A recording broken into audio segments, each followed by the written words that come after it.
Okay, today's the day. I am in a truly ridiculous situation. So today I finished signing, but you haven't seen the punchline yet, which is that I have a new.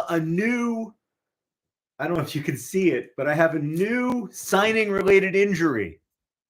I have a new signing related injury that has resulted in a boot. It's an incredible story. A story of just tremendous, I was going to say success, but in fact it's a story of tremendous failure. Why are those lights streaking down so unpleasantly? Is it this? It is that. All right. It's a story of tremendous failure, unprecedented tremendous failure. So yesterday I was down here signing. I was feeling okay, and I my left leg gets numb when I sign, right? Because I'm just like sitting here, it's the same, I'm in the same position all day long. And so it's just like natural that my leg gets numb. It's not a big deal.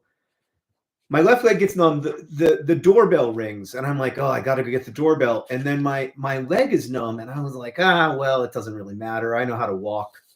It's not like I don't know how to walk just because my foot's a little numb. And then I stepped on a stair, and I managed to step on the stair with my foot inflected or whatever. So I just stomped all of my weight as I tried to rush up the stairs to answer the doorbell. I stomped all of my weight on the outside of my foot, rolled my ankle, sprained my ankle really badly, and then fell onto the ground, writhing in pain. And now I'm in a boot. And so I think this counts as a signing related injury. I had a terrible night of sleep because my freaking shoulder hurts and my ankle hurts. And so I'm literally limping to the finish line here, guys. But today is the last day. This is it. It's got to be done today. I have to finish today. Oh, I got a cold. It's just a ridiculous situation in which we find ourselves. But I'm going to the Faulkner stairs, Adam says. It's true. It did put my shoulder pain into perspective a little bit. So, I don't know. This whole thing is ridiculous, man. I'm too old for this crap. That's the clear conclusion. 47-year-old man in a boot signing his name over and over again, just limping to the finish line. What you see behind me is what I have to go. So I've got this massive stack, that stack, which is about 1,600. So I probably have like 2,200 left. It's just going to happen as it's going to happen. It's going to take as long as it takes. But I wanted to come on here and do a live stream just because y'all have kept me such good company during the last few months as I've signed my name over and over again, and I wanted to end it with y'all.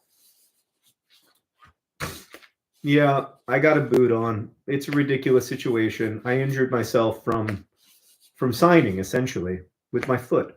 What color are we on? We're on this color that has no name, the last of the colors. Whoa, John Robert O'Malley just gifted 20 John Green memberships. That's ridiculous, John Robert O'Malley. And thank you for the kind words, Lorena. That's ridiculous. Noted American gifting expert John Robert O'Malley coming through in the clutch. Oh, I'm feeling otherwise okay. Are these the signed UK copies? No, I'm still on the American edition, so I will have to do the UK copies. So I guess I'll do a live stream for that too. So this isn't the final live stream. This is just the final live stream of the 110,000 copies that I agreed to sign for Everything is Tuberculosis. So for those who don't know what I'm doing, I'm signing copies of my new book, which I have right here. It's called Everything is Tuberculosis. This is the advanced reader's copy. And I wouldn't say I'm clickbaiting away. I feel like I'm telling the truth, but you're right. I guess I have these, it is clickbait because I've got these, the British copies still to think about. But those haven't even arrived at my house. I don't even know when they're going to arrive. So I'm signing copies of my new book, but you'll notice that I don't actually have a book here. I just have a sheet of paper. What happens, imagine the workers' compensation claim from fell down the stairs to sign my name, says John Robert O'Malley, who's just gifting left and right, supporting the AFC Wimbledon Playing Fund. It's beautiful to see, man. I appreciate it. Yeah, I don't think I can claim workers' comp on myself. I don't think that would be right. I guess I could claim it against Penguin, but I agreed to do this. I knew the risks. And I already had the boot, so I don't even think it's that expensive in the end. You know, I'll visit the doctor on Monday if it's not better, but man, it hurts so bad. It was hilarious. So I'm signing copies of Everything is Tuberculosis, but you'll notice these are not printed books. That's because the book hasn't been printed yet. The book is it will be printed soon in Virginia. What happens is a nice person from UPS is going to come, and I think they're going to be annoyed, realistically, because they're going to come and they're going to pick up 37 pretty heavy boxes, and I'll try to be there to help them. But now that I've got the boot on, I might be a little less help than usual. And then those 37 boxes will be shipped to Virginia that contain 110,000 signed sheets of paper. And then those papers will be bound into the books as they're printed. So it's a pretty cool process. These are called tip-in sheets. And this is how you can sign 100,000 books without having 100,000 books come into your house. I am pretty done with this process, I have to say. There's been a lot of joy. There's been a lot of pleasure. There's been a lot of wonder. But at this point, I am a little done. My leg hurts, my shoulder hurts, my wrist hurts. And yeah, you know, this is the signing to end all signings.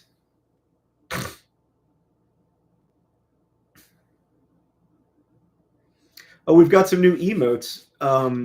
The Calucita just used one, High and By. That's one of our new emotes. All our emotes are from Gia, the incredible Gia, who's an absolute genius of emoting. I wouldn't be surprised if Gia just has great emotions in real life as well as really good emotes. So you got some new emotes there that you can use. There's a Womble. There's a box. Caitlin asks, what happened to the leg? Oh, Caitlin, I sprained my ankle on the stair because my foot was asleep because I'd made it go to sleep while signing. That's the long and short of it.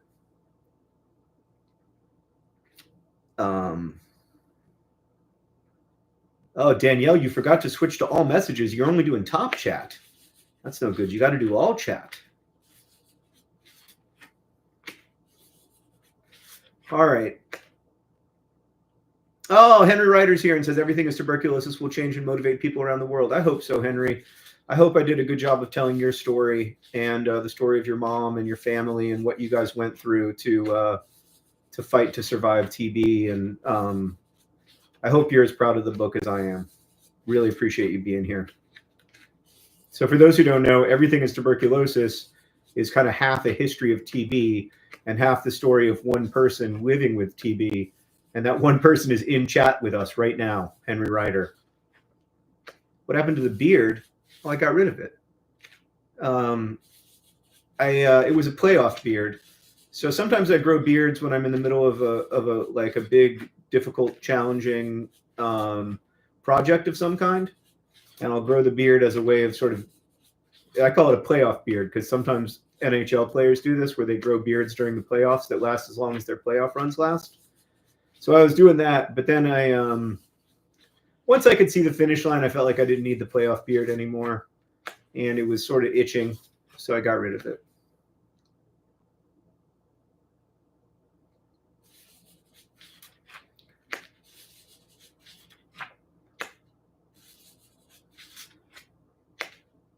Can I talk some more about the cover design, asks Flying Kiwi. Sure. So like the Anthropocene Reviewed, the cover was designed by, I want to make sure I get her name right, Grace Hahn. And Grace makes really beautiful book covers in my experience. And in this one, I assume this is a Petri dish, but it's also like a droplet. I assume it's, I see both. I see both like a droplet that contains TB and a Petri dish that contains TB. And I just like the simplicity of the design, but also that it really forwards both the title and the subtitle. The subtitle is The History and Persistence of Our Deadliest Infection, which tuberculosis continues to be our deadliest infection, even though we've had a cure for it since the 1950s. It's also a bit of a teardrop. There was a great Rodrigo Corral, when he was designing the cover of The Fault in Our Stars, did a version of The Fault in Our Stars cover with a teardrop instead of the clouds, that I always loved. It always reminded me a little bit of Gatsby. But in the end, I can't complain about the cover that they went with, since it became one of the best-selling books of all time and everything. How did I decide on the subtitle? It was a little bit of a process, because initially I wanted to call it The History and Presence of Our Deadliest Infection. And Julie felt like that was, my publisher and editor felt like that was a bit much. And I eventually came around to her perspective. And anyway, it's really about the persistence of TB and what the persistence of TB says about the world we choose. Because, like, in some ways we don't choose the world, right? Like, we don't choose whether the, what is something we don't choose in the world? There are things, well, I don't know. My ankle hurts. There are things we don't choose in the world. Lots of them. Millions of them. But there are things we do choose, things we can affect. I guess we don't choose, like, whether or not there are rivers, for example. Lavender, you should go back to reading. Reading is better than live streaming. Anyway, one of the things that we do choose is whether or not we live in a world with TB. And I'm kind of disappointed that we continue to live in a world with TB, which is why I'm writing End TB on this copy of the Anthropocene Reviewed. We don't choose gravity. That's a great example. We don't choose whether or not there's gravity or the extent of gravity, but we do choose whether or not there's TB. And these are the things, these are places that really interest me, places that we feel like a problem is intractable, but in fact, like, it's perfectly, it's perfectly solvable. I think another glaring example of this in the world of infectious disease is malaria, because of course we know we could live in a world without malaria, because you and I, or most, I can't speak for you, actually. I don't know if you live in a world without malaria. I live in a world without malaria. I have essentially a 0% risk of contracting malaria here in Indianapolis, but that wasn't always the case. There was absolutely malaria in the United States. It was a huge driver of death and suffering. And so we know we could live in a world without malaria because we have created a world without malaria in much of the rich world. And that's also true of TB. We could live in a world without TB. We know this because most rich countries, TB is vanishingly rare and almost never fatal, but it continues to kill over 1 million people a year because of the way we distribute resources. So those are things that interest me. And then, like, of course, infectious disease has interested me for a long time. And I've written about illness so much that it's become, I guess, like, the theme of the second half of my career. Like, if my first 3 books were all about, I think of it this way. I think of my first 3 books as being about, like, how we imagine other people and what the consequences are of our failure to imagine other people complexly, and how that kind of works out, especially in the lives of young people, which I think is the time in your life when you're being called for the first time to imagine people with a lot of complexity and nuance. So those are my first 3 books. Then there's the Anthropocene Reviewed, which doesn't really count one way or another. It's like a one-off pandemic project. In some ways, it's about disease, but, like, because it was a response to the pandemic and everything. But in other ways, it's about other stuff, and I just think of that as its own thing. But then The Fault in Our Stars, Turtles All the Way Down, and Everything is Tuberculosis are all about illness, cancer, OCD, and tuberculosis, respectively. And I think that, I mean, there's a lot of reasons why I'm interested in illness, but one of them is that it gets at a place between human agency and lack of human agency. Like, it gets at a place where humans are both involved in what happens and not. Like, we don't have a cure for OCD. We don't have a cure for cancer. But there is still a ton of like injustice in the ways that we think about cancer, the way we imagine in cancer, the way we imagine OCD. And there's a ton of injustice in terms of access to treatment and stuff. So that stuff interests me. Post just gifted a membership. Thank you, Post. I don't know. That's just interested me for the last few years. And then I think like after this, I'm going to move on to another theme, I think. But I don't know exactly what that is yet. I think I know what it is, but I'm not confident enough to say it out loud in a live stream. But I think I've written about illness for the last time as a main theme. But who knows? Maybe I'll get sick down the road and want to write about it. I really hope my brother ends up finishing his book about cancer because it's incredible. It's such a beautifully written book, and it's both like scientific and very personal. It's about understanding what cancer is and imagining what cancer is better, having better metaphors for cancer, because in the end, like, the way we metaphorize disease is the way that we imagine and understand disease, because we can't see it,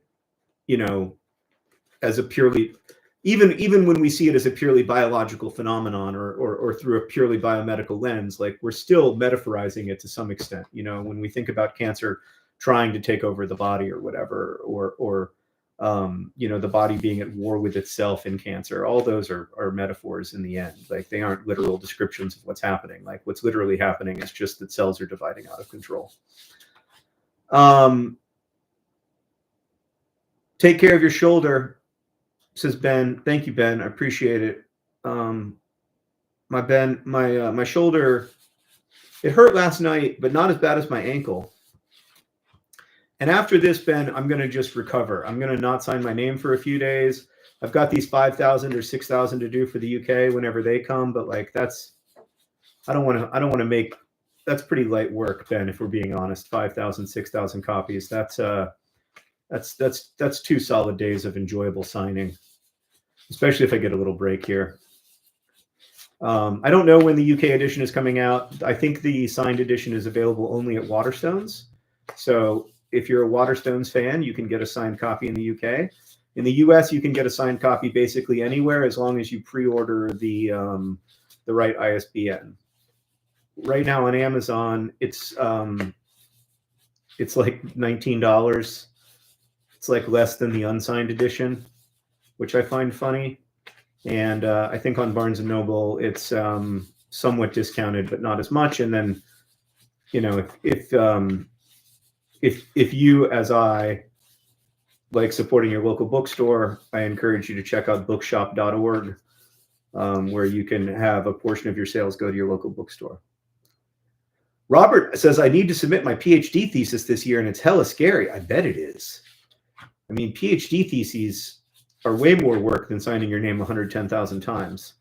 So I wish you lots of luck with that. In my experience, big writing projects are kind of built from the ground up,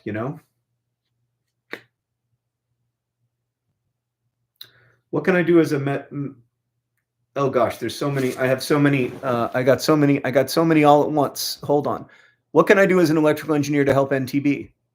I mean, definitely increasing food supply is a huge way to end TB. There was just a really interesting study, actually, that giving people direct financial support in Brazil, like giving people in poverty direct financial support in Brazil is, thank you for the gifted memberships, by the way, it reduces TB quite dramatically. And that totally makes sense because TB is a disease of poverty.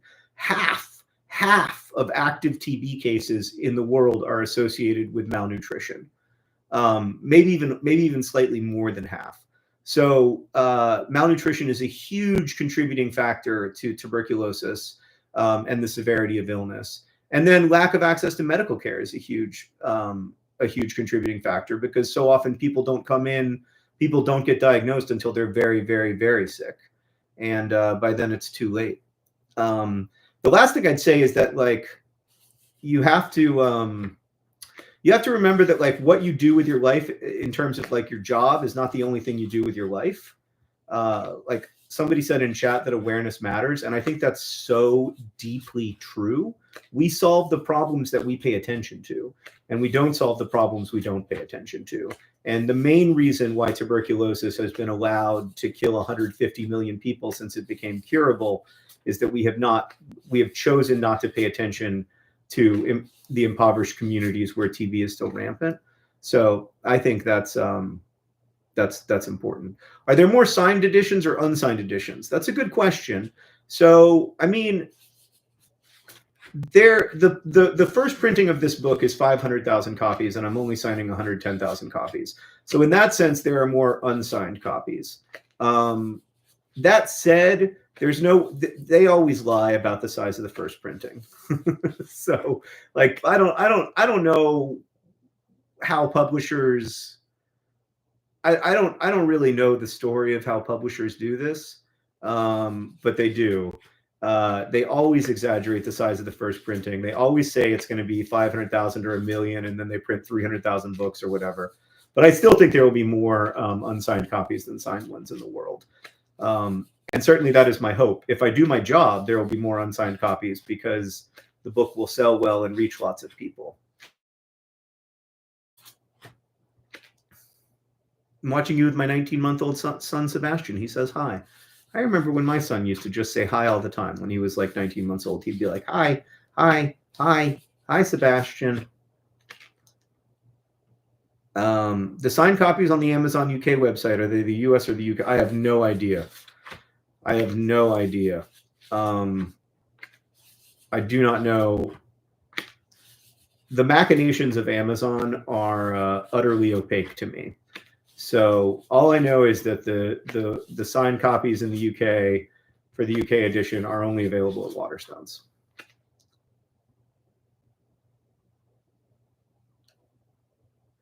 Oh, John, can you do me a huge favor and end the stream that didn't happen yesterday so the chat closes? People have been wonderful, but I'd like to not keep checking it. Yes, that's a great shout, Jen. And I am also very sorry that that happened. And I don't know how that happened, but I can fix it right now. Oh, all right. We're going to go to youtube.com. We're going to go to live streams. We're going to go to YouTube Studio, and then we're going to go to content, and then we're going to go to live, and then we're going to make this private. And that should do it, right, Jen? I think that should do it. Okay. All right, I did it, I think.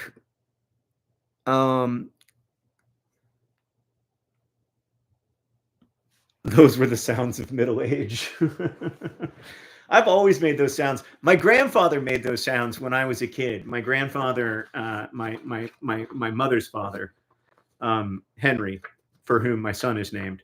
And I would always remark on that when I was a kid, because he'd be like, "Hoo-ah!"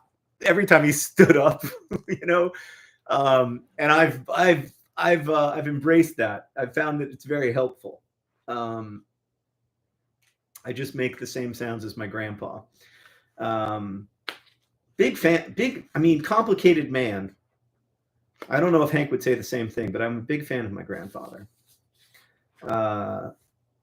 He made, we call those dad noises, the entomologist reports. Yeah, those are definite dad noises. And, you know, it's funny, like, you never think of yourself as being middle-aged. You know, you don't. Adulthood is so interesting because you do continue to grow up, you do continue to change, but like there's a stability in the way that I think about myself that I certainly didn't have when I was in my 20s. And I assume that that will stay the same for a while. And basically, I do not think of my body as aging past where I got to be sort of like what I think of as a proper adult. and which was probably when I was like 37 or 38. And so it's a continuing surprise to me when my body just isn't as good at working. I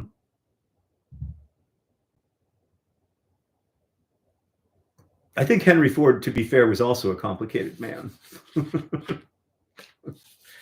But my grandfather was, he valued he valued education and books tremendously. I remember he told me once when I was like 7 or 8 years old that I will always buy you books. And he kept that promise. Like, you know, that's what I got for Christmas. That's what, anytime I was with him, when we went to a bookstore, he would buy me books as long as I promised to read them.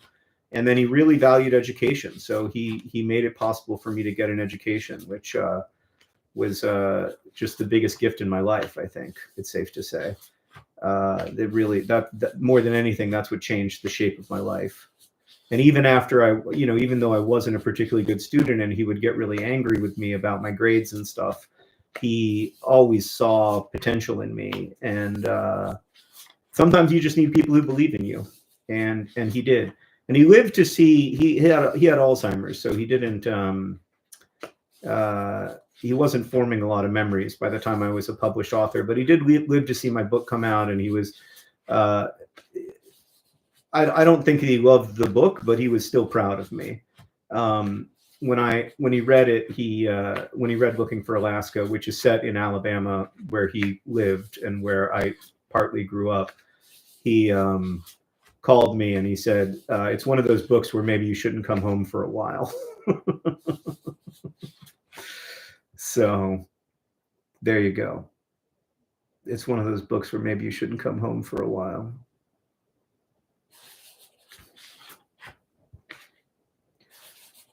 Which, you know, fair enough.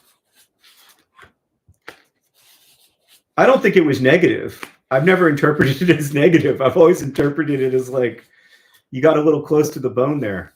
You know, I got a little close to, yeah. Kimmy says it's almost bookbinding day, which is true. Tomorrow I got to pack up 100,000 sheets of paper, Kimmy. Maybe I'll do a live stream about that, but I'm going to have the kids help me, especially now that I'm in the dang boot. This boot situation is embarrassing and ridiculous.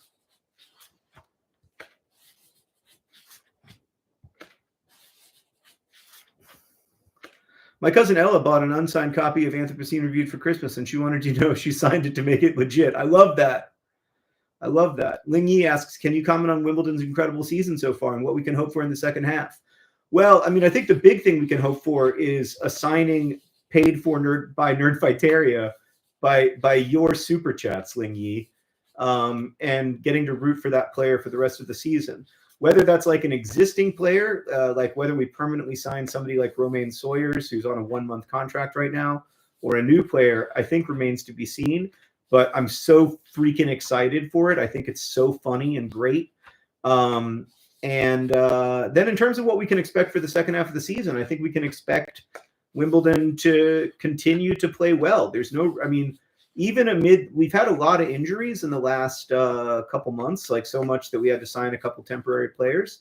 But even amid all the injury crisis, we've still been really good. We won, was that yesterday or 2 days ago that we won away at Newport County? And like, we did not play very well, but we still won the game, which is like, it's a cliche to say that that's an encouraging sign, but it really is. I'm going to miss these Zen streams, but do enjoy the excitement of the Wombles. So swings and roundabouts, I guess. Thanks, Fat Vegan Slim. I was really sorry to miss playing as AFC Wimbledon yesterday, but I did not feel well. And then I'm really glad that I didn't, because I ended up injuring myself, and I would have been miserable anyway. How am I going to celebrate the end of signing? I think with a little electro jogging. That's what my day is missing, is electro jogging. But I'm really proud of how AFC Wimbledon has played so far this year. Like, we're super competitive. We look really good when we're on the ball. And yeah, it's just like goals are coming from all over the place. Josh Kelly scored a goal this week, and he's sort of been the second choice striker most of the season, but he's been playing really well lately. I don't know. I'm just encouraged, and I feel like we're on to big things.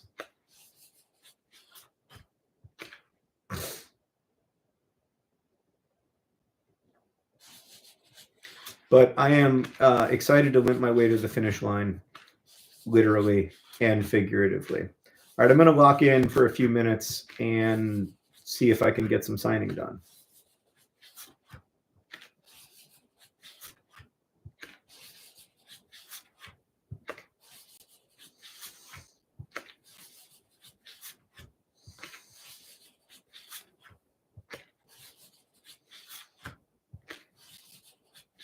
After this lock-in, maybe I'll read you a random chapter of Everything is Tuberculosis.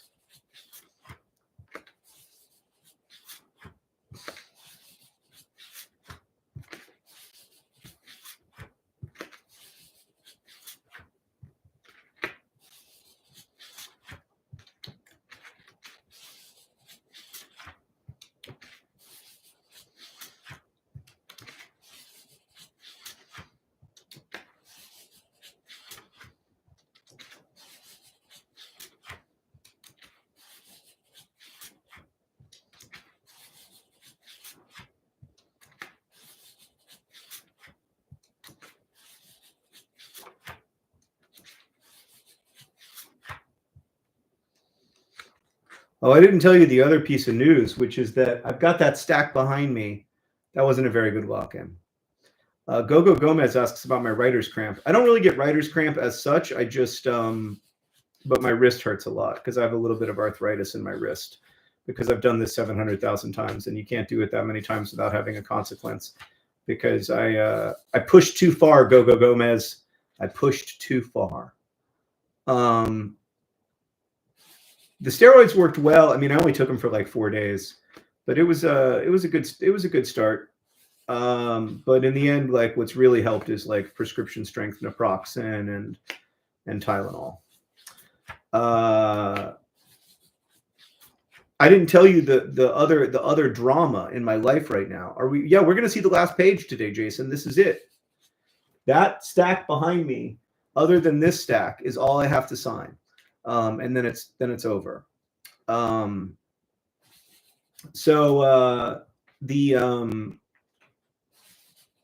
thank you for being a member for 2 months.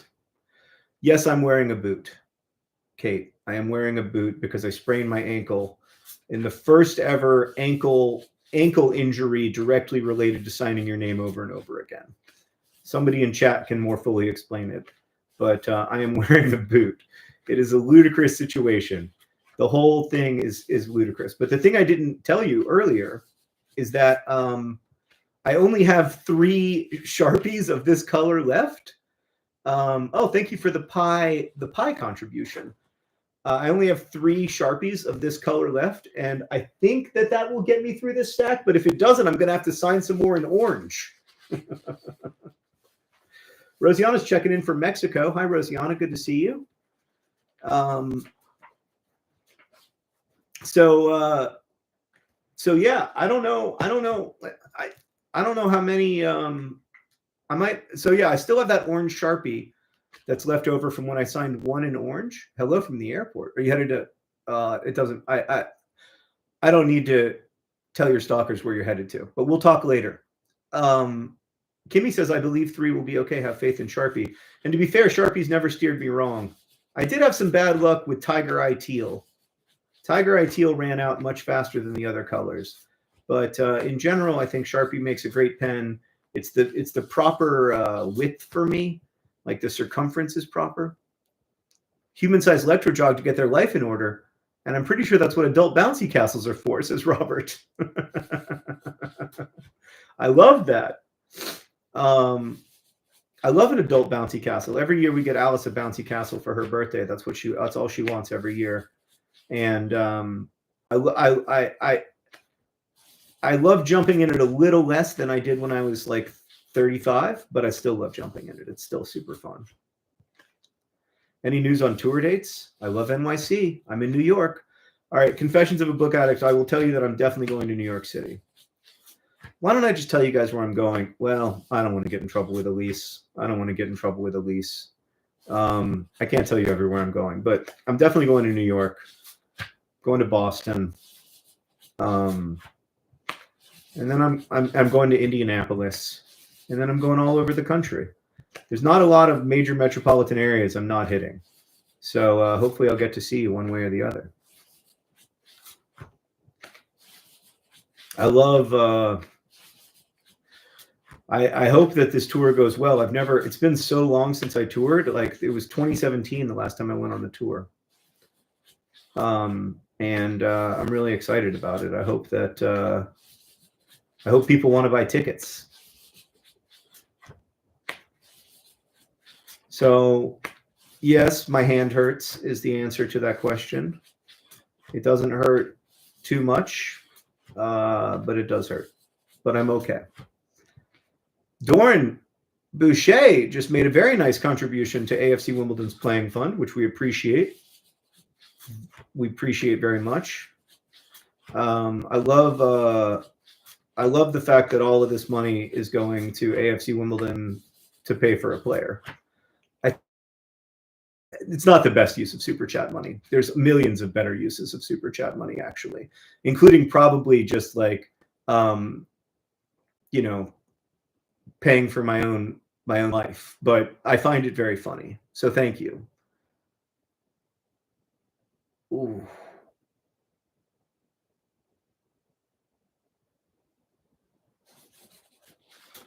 Did I tour for Anthropocene Reviewed?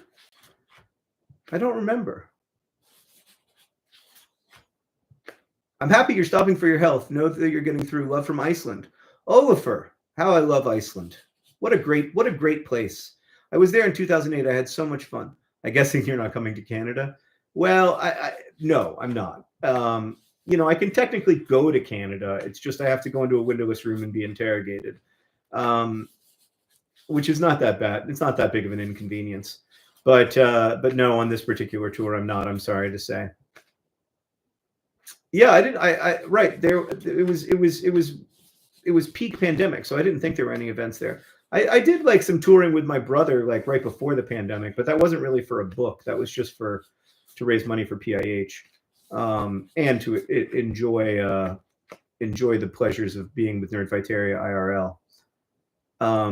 I think an Everton player just injured himself by kicking the ground before he kicked the ball, which is a really humiliating way to get hurt.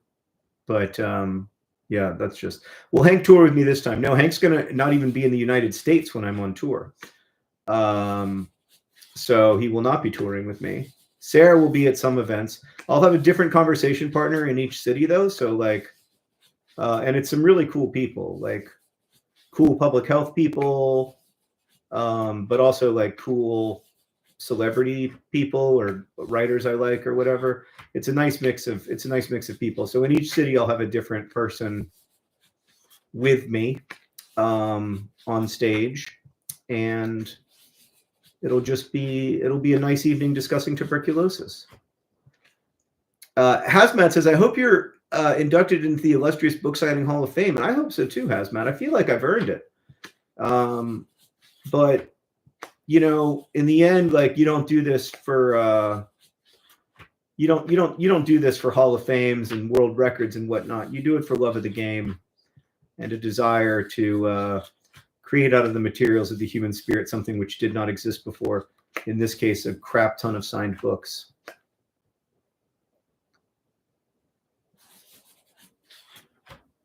Ooh.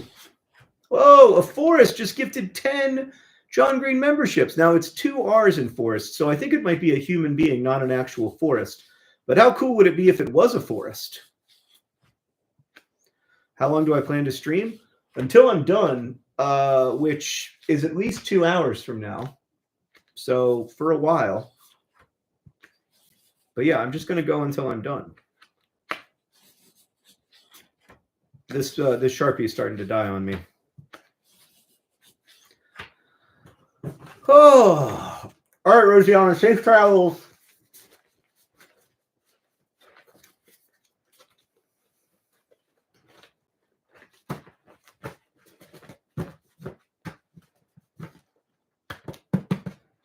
All right. God. Okay, let's add these to the file. Oh. Now, let's see if this Sharpie's still alive. Sydney asks what happened with the boot. I had a signing-related injury. What's my opinion on nuclear energy? Geez. I mean, I'm for it, basically. I'm for all kinds of energy that doesn't emit carbon. But we have to be safe and smart about it, of course. This is a great investment since Super Chat money will trickle down to AFC Wimbledon in the end. I like to think so, Ohad. You know, it's all Wimbledon's money, and AFC Wimbledon needs the money. They're an impoverished football club. They don't have some rich sugar daddy owner. The rich sugar daddy owner is me. This Sharpie is still doing okay. I think it just needed a little break. Oh, nope. Okay. That wasn't a good one. That's not a good one. Is this the spot? So the other thing is that, like, I have to move through different pen positions in order to find the magic spot where it'll still sign. And this is good. This is fine for now. I'm excited later this month, and my parents will be there, and my best friends from childhood. I grew up in Orlando, grew up going to the Orange County Public Library, so it's pretty cool that they're hosting me for an event that's also going to raise a lot of money for PIH. So yeah, I'm excited. I own about 2% of AFC Wimbledon in answer to the but everybody gets the same number of votes in the club's ownership and the club's decision making, and in electing the trust that runs the club, electing the members of the board that runs the club. So so just because I own more than other people doesn't mean I get more say than other people. It's a very democratic football club, so I get the same say as anybody else. I think you're caring for your injury incorrectly. Why are you continuing to sign when you've obviously hurt your foot? I mean, it was the most ridiculous signing-related injury of all time. I'll just go over it again for people who are new to the chat. My foot fell asleep because if you sit in this position for a long time, your foot will fall asleep. The doorbell rang. I stood up to get the doorbell. I was like, oh, my foot's numb. That's not great, but whatever. I know how to walk. I'm good at walking. And then on the first stair, I stepped with all of my weight on my foot, but my foot was not properly aligned. You're going to the TB Hill Day, Benny. I love it. Awesome. Thank you I know that it's nerve-wracking, but it'll be awesome. It'll be so good. And thank you for signing up and offering to go. I'm really excited for it, and it'll be cool to meet you. That will be right after the tour, so I will be very tired and probably a little ill one way or another, but I'm still excited for it. This is a thing that TB fighters are doing in partnership with PIH and some other organizations, where we are going to Capitol Hill to talk to members of Congress and their staffs about the End TB Now Act, a congressional act that would significantly improve the quality of U.S.-funded TB interventions. And yeah, I'm excited to go and talk to some of our elected leaders, even if it's going to be a little weird.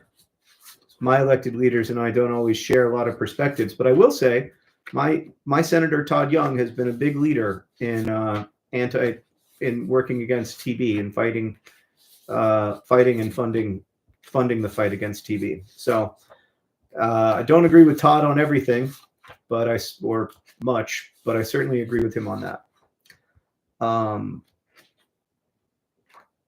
Yeah, it'll be really cool. Ooh. Rare Todd Young W. No comment.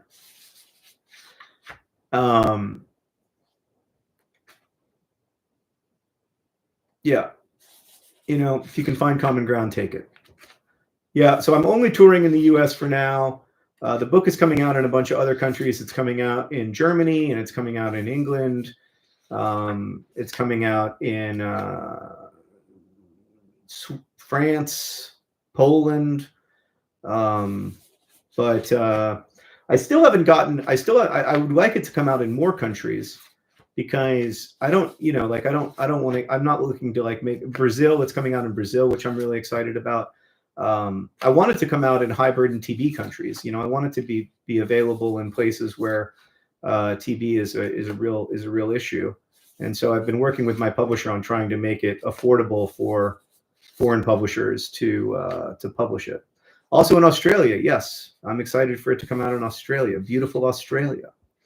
What's the best way to watch AFC Wimbledon games in the US, asks Michael. Well, if you go to AFC Wimbledon's website, there's a thing called Don's TV, and it is notably not free, but it is really good, and you get to watch all the games.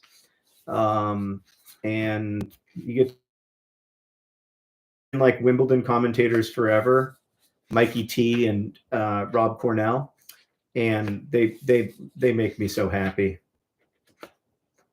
But I think you have to pay either by the game or by the year. I pay by the year, so it's not free.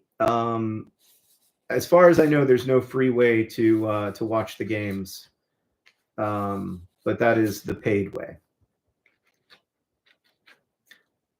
I think it's worth it, but I'm a huge AFC Wimbledon fan, so I'm biased. They play tomorrow. Who are they playing? I can't remember. It's not Newport, but it's somebody like that. It's somebody who's like 17th in the table. It's a game we should win on paper, but you never know. We've really been really dominating our games lately. But for those who don't know, AFC Wimbledon is second in League Two right now, which if the season ended today would mean that they would be promoted to League One and would become a third tier, would stop being America's favorite fourth tier English soccer team and would potentially become America's favorite third tier English soccer team, depending on what happens to Wrexham. But yeah, I'm excited. Wrexham is a more popular club than AFC Wimbledon. I'll admit that internationally. But I think AFC Wimbledon is solidly in second. I think we have a great global reach for a club of our size. Deanosaurus Rex, a Brighton fan, says it's a big game for Brighton today. We have Arsenal at home. I'll be watching that, maybe on stream. I'm watching Bournemouth play Everton, the mouth of the Bourne, the Bournemouth mouths. Some will remember from when I signed Mo Salah. Chelsea's beating Crystal Palace 1-0. Manchester City is beating West Ham, which is probably good for Pep Guardiola's sanity. And Brentford is beating Southampton because everybody beats Southampton. Boy, they're having a bad season. Can you say hi to my girlfriend, Skylar? Hi, Skylar. Thanks for being awesome. Can we watch another game with live stream commentary soon? I love being part of that community. Yes, I would love to do that. I really enjoy doing that. So I would like to do that. I just have to finish the signing. Oh, that reminds me. I was going to read can someone explain the book tour? Did it get announced on this live stream? Tickets are not available. It'll be announced on Wednesday. I can tell you exactly when it'll be announced. Tickets will be available on Wednesday, and it'll be announced. So, yeah. Isatu's here. Hi, Isatu.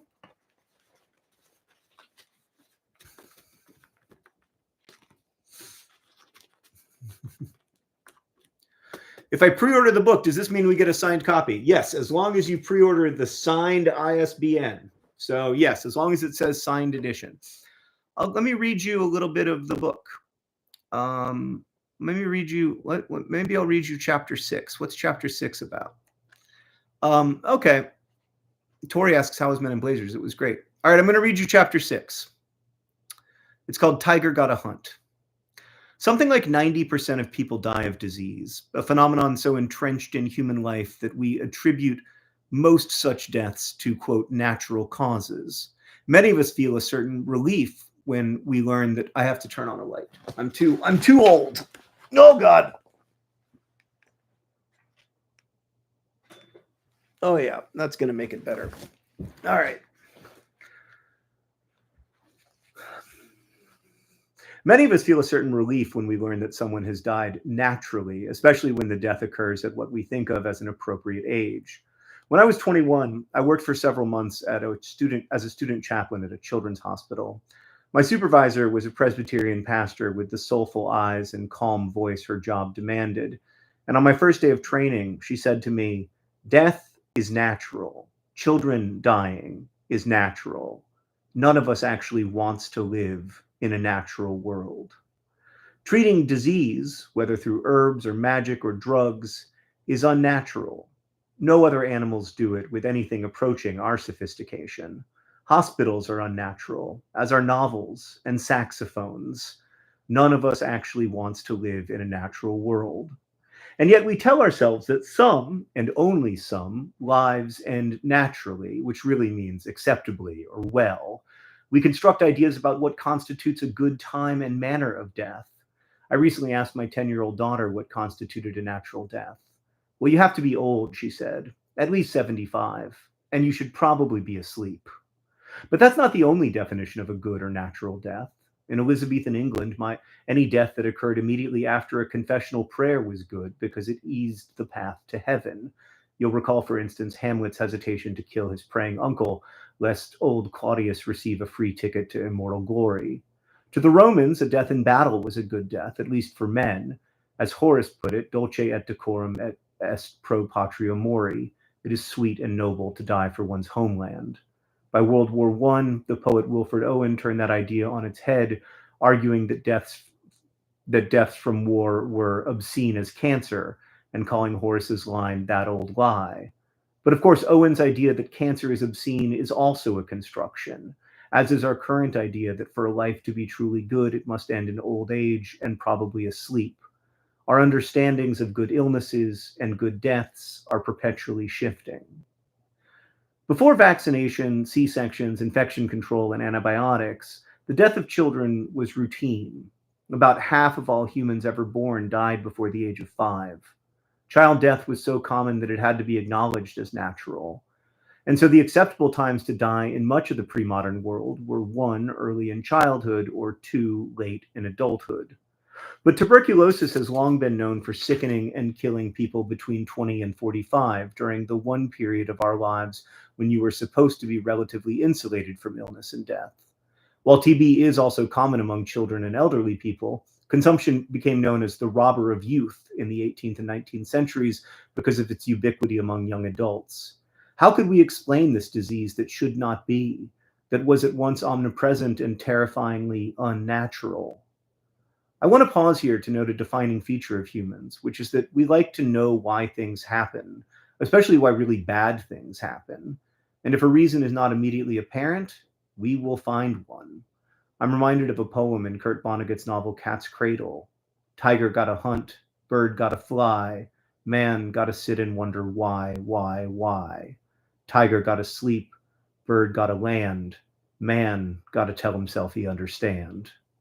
Vonnegut reminds us that we are both inclined toward curiosity and inclined toward arriving at some kind of comprehensible conclusion. Susan Sontag famously wrote that nothing is more punitive than to give a disease a meaning, and yet we go on giving disease meanings anyway.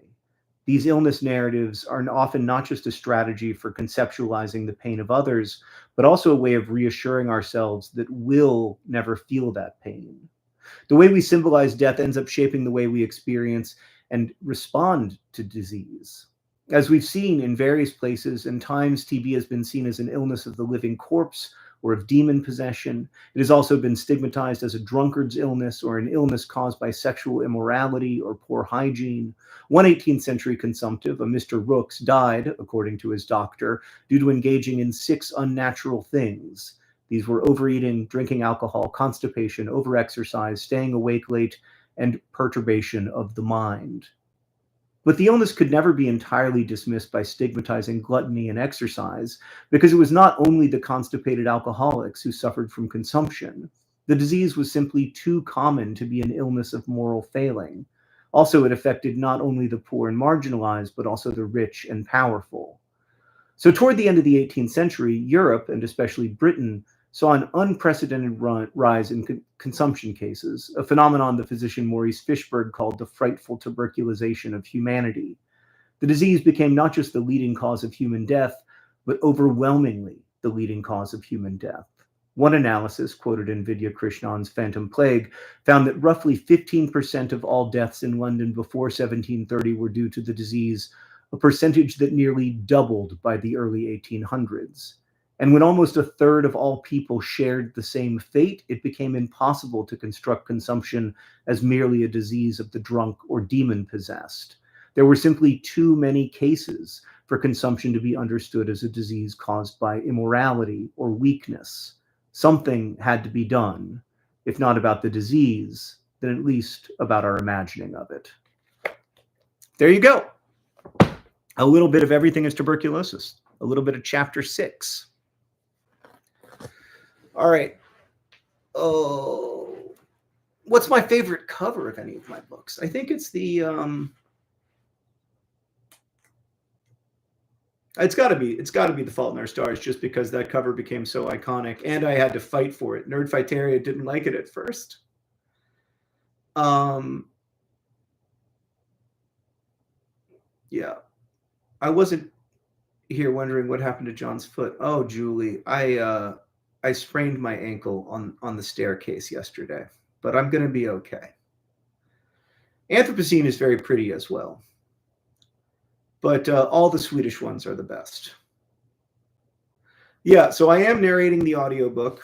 I'm going to record that later this month, actually, at a local studio here in Indianapolis, the same place where I recorded the Anthropocene Reviewed audiobook. And so if you would prefer to hear me read it out loud to you, that is definitely doable. You can just pre-order the audiobook whenever you want. Have I tried Dr. Pepper inspired Jack Links? Is that a beef jerky thing? I don't eat beef anymore. But it sounds gross. And I say that as a huge fan of Dr. Pepper. Book will hopefully it'll be good. I'm excited. I love recording at this place, and the local producer, this guy Rick, who I've known for a long time and worked with on a bunch of different things, and so it always feels like getting to work with somebody you like is always fun. Hi, Susan, good to see you. JD, thank you for explaining what happened with my ankle and why I'm wearing a boot. P for A, Dr. Pepper, Jack Links. Well, I guess I could make Project for Awesome a beef day. I actually haven't. So the whole idea was that Sarah and I were gonna stop eating beef except for on special occasions, which we were gonna call beef days.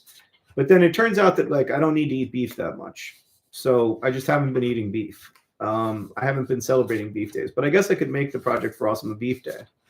I will eat beef if it's served to me. If I'm at somebody's house and they're the meal they're serving is beef, then I eat it. But that's pretty rare. That's not a huge thing. Everton just did an amazing job of shooting the ball into one of their players and out of bounds. I think injuring one of their players. It was amazing. Yeah, it turns out I just eat much less meat overall, which has been great. And I don't really miss it. I eat a lot of beans. A lot of black-eyed peas. I love a black-eyed pea. Love a black bean. Love some just rice and beans is a great meal. Hey, y'all, it's my birthday today. I spent the preceding 3 days in the hospital, so not a great start to the year. Julie, that sucks. I hope you're home now. And I'm really sorry you had to spend 3 days in the hospital, but happy birthday.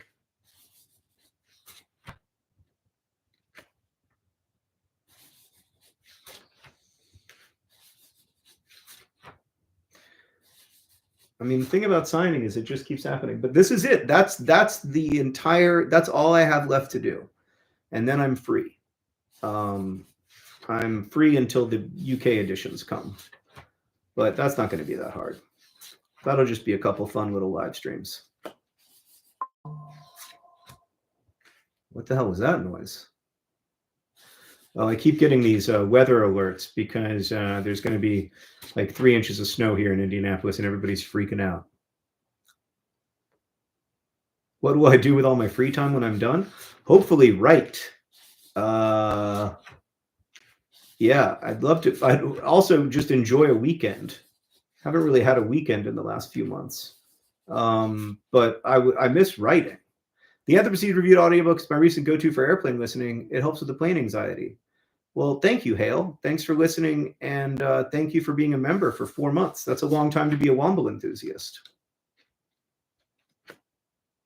Yeah, there's a lot of anxiety about the snow. I mean, I will say privately, obviously I wouldn't say this to my kids, but like I need them to go back to school. For their sake, for our sake, I need to have normal work days. So the first day back from Christmas break being a snow day would not be the best for me. Joe's signing off. Have a good day, Joe. Julie, thank you for the 5 gifted memberships.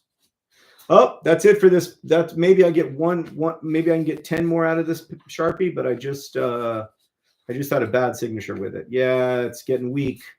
It's getting weak. Oh boy. All right, I think this is it. I think this is the last one. And TB. All right. Down to the last 3 Sharpies here.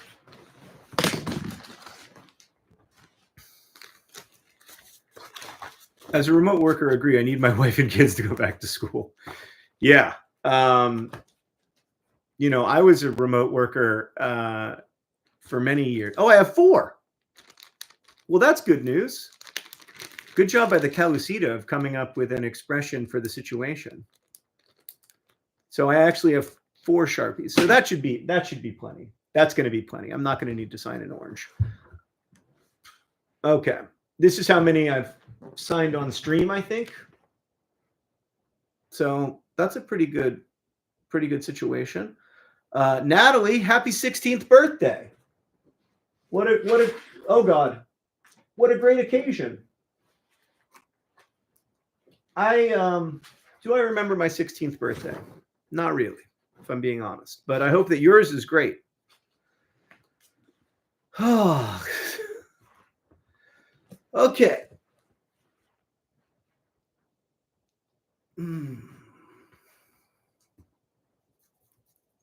What color is it currently? It is it's this teal color, but it doesn't have a name. So I bought it on I had to dig pretty deep one way I could make an impact. Who could I contact about where could I donate specifically to that issue? Well, I think food insecurity is an issue everywhere, but if it comes to TB specifically, you want to look at good. I mean, the World Food Program does a good job, I think. WFP. I'd look at them. I'd look at them first because they work in deeply impoverished communities, and I mean, nobody's perfect, but they do a good job.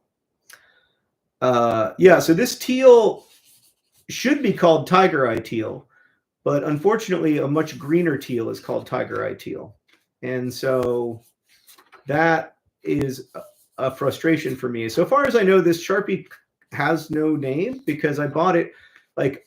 I've gotten these Sharpie colors from everywhere. There's a place called pensandpencils.net that sells old Sharpie colors like Intergalactic Indigo. There's Joann's Fabrics. And I got this one from Joann's, and it didn't have a name on it. And then sometimes they have little USB codes printed with the name on it, like in a sticker on the Sharpie itself, but not this one. So I don't know what this is technically called. I call it teal. Some people call it turquoise. But I think it's a great mystery. Well, I'm glad that I'm not going to have to sign an orange, even though a little part of me was looking forward to it. It occurs to me that this color teal and orange are kind of the colors of the Turtles All the Way Down movie. If you ever seen the Turtles All the Way Down movie, you'll see a lot of turquoise and a lot of orange. And that was the director Hannah Marks's idea for kind of how to give a visual visual expression to, or a color, almost a synesthesic imagining of Aza's thought spirals, which I thought was really interesting. Kimmy has seen it in both LA and in her house. Yeah, I love that movie. I'm so proud of it. That was one of the things I did this year that I'm most proud of. I thought they did a great job with it, and the kids who are in it are so special, and it just, you know, I love being able to root for them.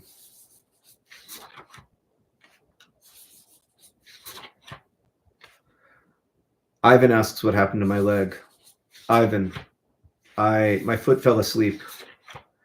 My foot fell asleep while I was signing, and then the doorbell rang, and I landed wrong on my foot on a stair and sprained my ankle quite severely.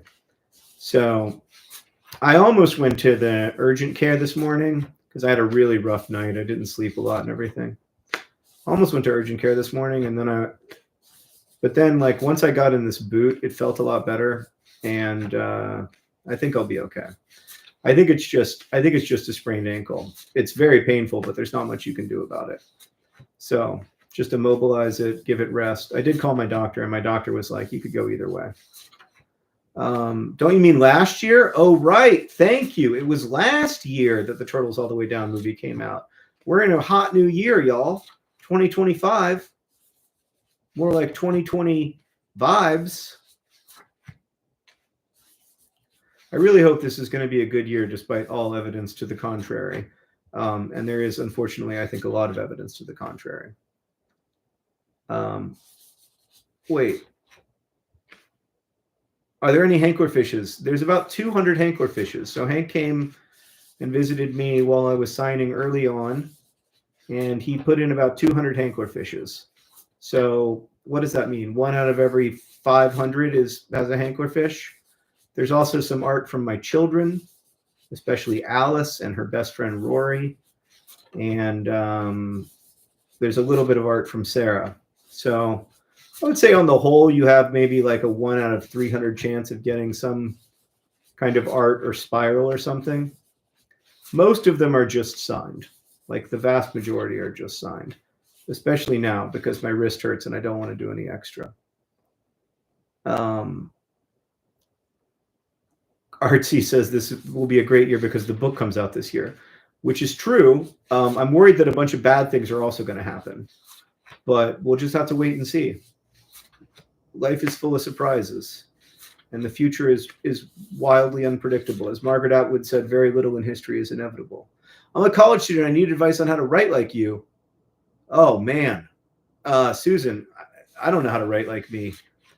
I just try to sound like myself, which I think is the hardest thing to do.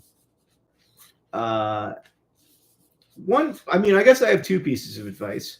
One is to practice how you tell stories. So, when you tell stories to your friends, pay attention to when they get bored and how you tell the story and what they respond to. I think that's a pretty good apprenticeship. And then the biggest apprenticeship we have as writers is reading, right? Like we can directly learn from the best people to ever do it in a way that most artists can't. Like you can't hear, a Beethoven-led version of Beethoven. You can't see a Shakespeare play as put on by Shakespeare, but you can read a Toni Morrison novel as written by Toni Morrison. You can read Jane Austen as written by Jane Austen. You can learn so directly from people of the distant past and through reading. So that's what I think. I think like read the kind of stuff you want to write and read lots of it. And don't just read the good stuff, like read the bad versions of what you want to write too. Like if you want to write romance, like read great romance novels, but also read bad ones. If you want to write literary fiction, read the good stuff, but also read the bad stuff. Because in some ways I learn more from, like, I worked at Booklist for 6 years. I probably reviewed like 400 books in those 6 years. I learned more from the books that I didn't like as much than I did from the books that I really liked, because you can see the strings of the puppets moving a little bit more.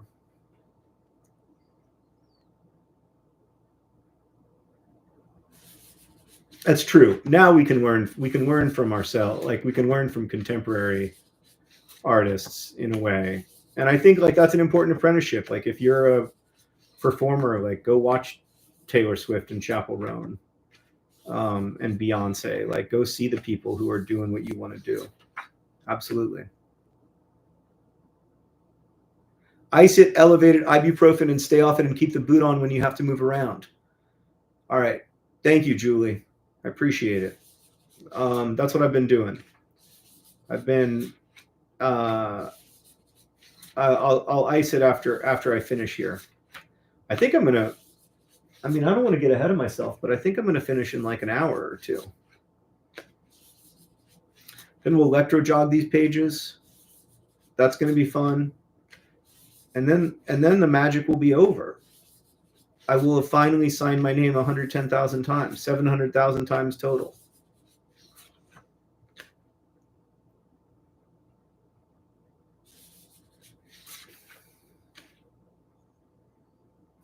Renato Potato wants to know what happened. I sprained my ankle. I sprained my ankle because my foot was numb from being in the same position while signing. So it's technically a signing injury, making it, I believe, the first ever foot-based signing injury. Like, I've had shoulder and wrist injuries like anybody who signs a lot, but I don't think anybody's ever sprained an ankle before. So maybe I will do workers' comp to myself. I mean, my workers' comp would just be a weekend off, would be great. But I am really genuinely happy to do this. I don't mean to complain. It's just, as we get here near the end, I am definitely limping to the finish line, both literally and figuratively. I finally tried Dr. Pepper, and I did not like it. Oh, look at that. Jonathan just upgraded to be a VP of Wimbly Womblying. Amazing. Thank you, Jonathan. Do I plan to stop? I'm not going to make it to 1 million total, Stephen.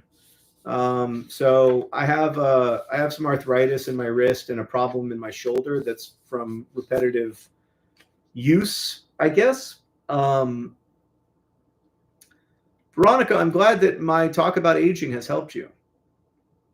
Brandon, I will answer your question about 5 people dead or alive. But so I've got some repetitive strain injuries that won't get better ever, and so I have to stop signing after this. Maybe I could do like 10 or 20,000 in the future, but I'll never be able to do it at this level. So I won't make it to 1 million, which is sad, and I kind of like grieved it more than I expected to. But also, it's just a number, and I'm lucky to have been able to sign this many copies. Dream dinner party. I mean, the truth is, like, when I think about who I really want to have dinner with, it's mostly my friends.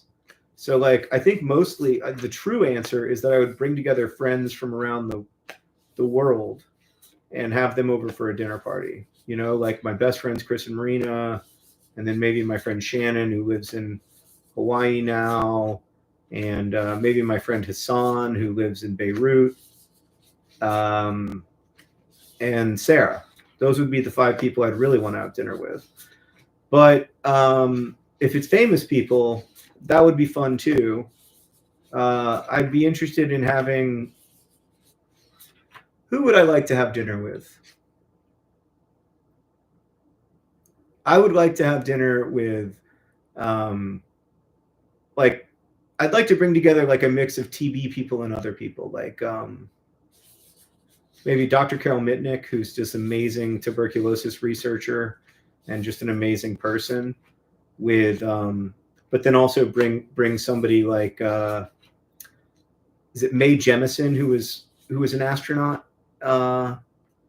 Julie wants me to bring Carrie Fisher. Amber wants me to bring Timmy Chalamet. Timmy Chimmy seems like an interesting person. Carrie Fisher seems like an interesting person. There's just so many interesting people out there. I don't know.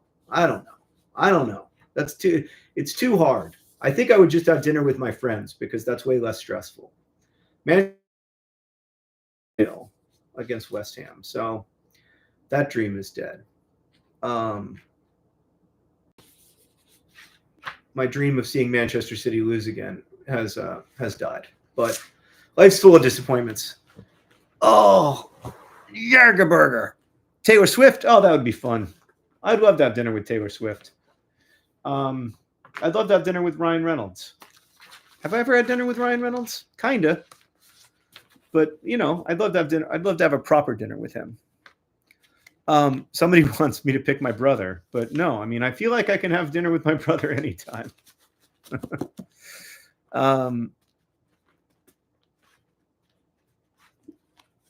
Yeah, Carrie Fisher was a really good writer. I really liked her book Postcards from the Edge, and she also was like a famously good script doctor, as Julie just pointed out.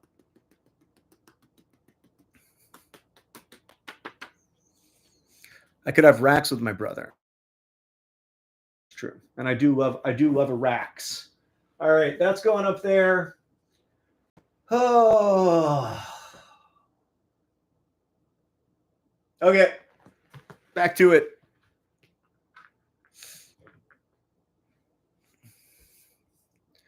John Darnielle, that'd be a fun person to have dinner with. 1,142 people are watching this right now. Yeah, Hassan lives in Beirut now. Yeah, he's doing great. He's doing awesome. I love that guy. I saw him not too long ago, but yeah. Okay. Oh, all right. Let's get some more sheets.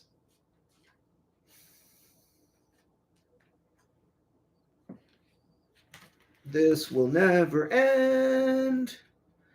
I am versatility because we're here because we're here because we're here because we're here. Okay.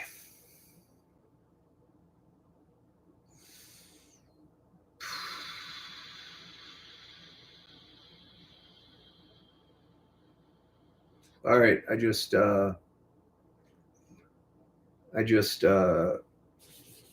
zoned out for a second, but I'm back. I'm back in, and I'm signing my name over and over again. I'm going to try to lock in.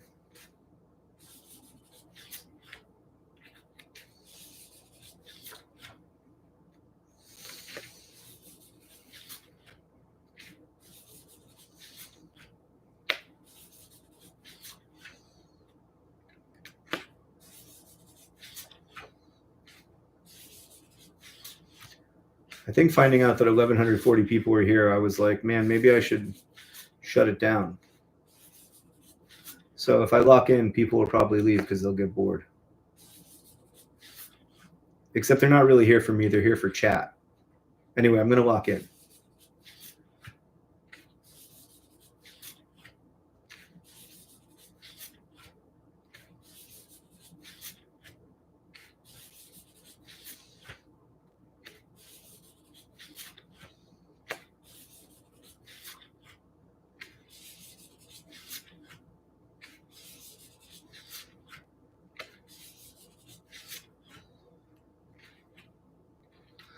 Whoa. I'm kind of nervous about turning 30. How did you feel in your 30s? My 20s were filled with depression and anxiety. I liked my 30s a lot better than my 20s, but that's, of course, your mileage may vary. Congrats on turning 30. I understand being intimidated by it. Like, any round number always feels like you're moving forward in a way that maybe you wouldn't necessarily choose. But I think there's a lot to recommend the 30s. Just a little more, if you're lucky anyway, a little, you have relationships that are a little longer in the tooth, and that means there's a little more grounding in your life a lot of times. So yeah, I don't know. I enjoyed my 30s. I like my 40s better. Aside from the fact that my body is breaking down, I like my 30s better. 30 is like 20, but with more money. Yeah, I mean, that was certainly true for me. But like more than the money, it was like 30 was just like I didn't feel the same unbearable lightness of being, if that makes sense, to borrow a line from Milan Kundera. Like I didn't feel as disconnected from everything. I felt like I was part of the world. What are your favorite video games? I like Red Dead Redemption 2. I mostly like watching other people play video games. I mean, my all-time favorite video game by a very wide margin is Tetris. And but other than that, I mostly just watch people play video games. And then I play a lot of FIFA, but only for the pleasure of the people. That lock-in was so short, Jen says. It's true. I barely even locked in. I don't even know if it counts as a lock-in. It's just I got that sweet super chat, and I felt like I needed to respond to it. But now I'm going to try to lock in. Nobody super chat me. No new members. We're going to lock in just for like 5 minutes.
All right.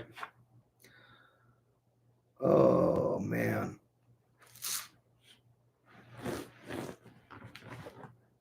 Rebecca asks how I feel about a career change at 40. I mean, that's more up to you than it is to me, Rebecca. But I will say my buddy, I have a buddy,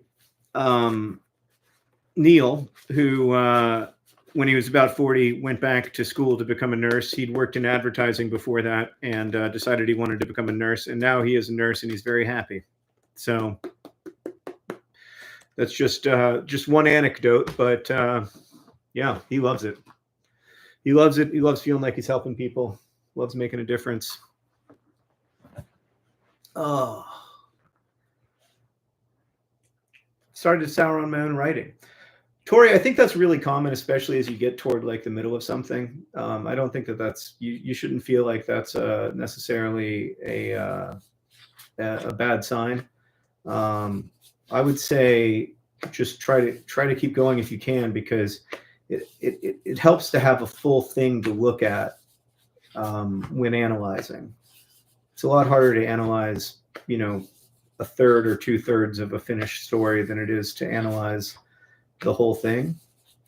And also, it just I think it helps to finish something, and to not be too discouraged by those negative feelings. But I certainly sour on my own writing all the time. Don't worry about that. When I was reading that that chapter of Everything is Tuberculosis, I was like, oh no, nobody's going to like this.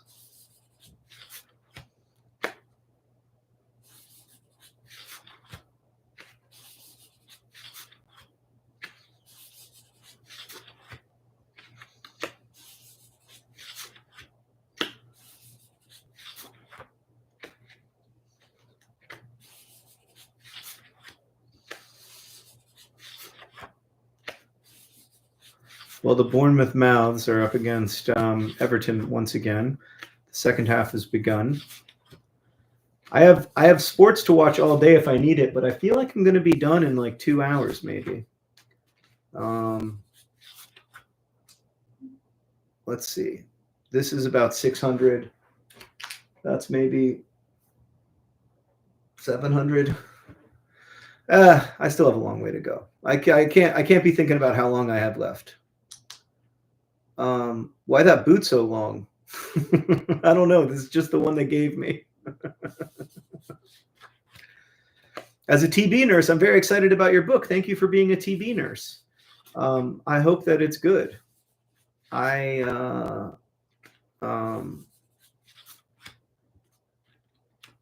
hope that it's good. I hope you like it.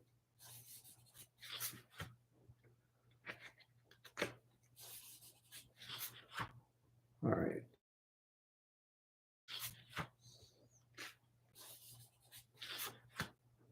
What is that? What is that boot too big? Roses are red. Violets are steep. His boot too big for his goddamn feet. But yeah, I'm clearly in that situation. Bournemouth? No. Oh, JD already said it.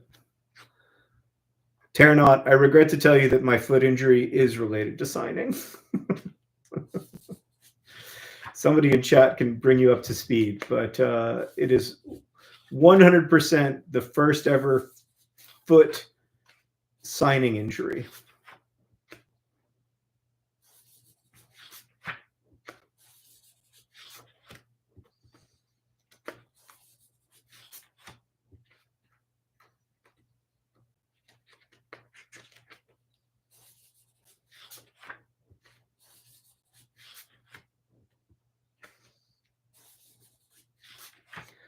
Yeah, so in the end, it'll be closer to 110,000. I mean, a little more than 110,000. I signed some just because you need overage, because when the printer binds the books, like there's always some that are a problem. And then I signed a little more just because I wanted to make sure that Julie was happy, my publisher. And so yeah, it's going to be around 110,000 in the end. And all that's left of that 110,000 is right behind me. So we are getting there.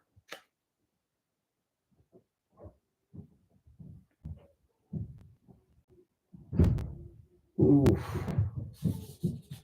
I hear little Alice upstairs talking to Potato, her favorite friend.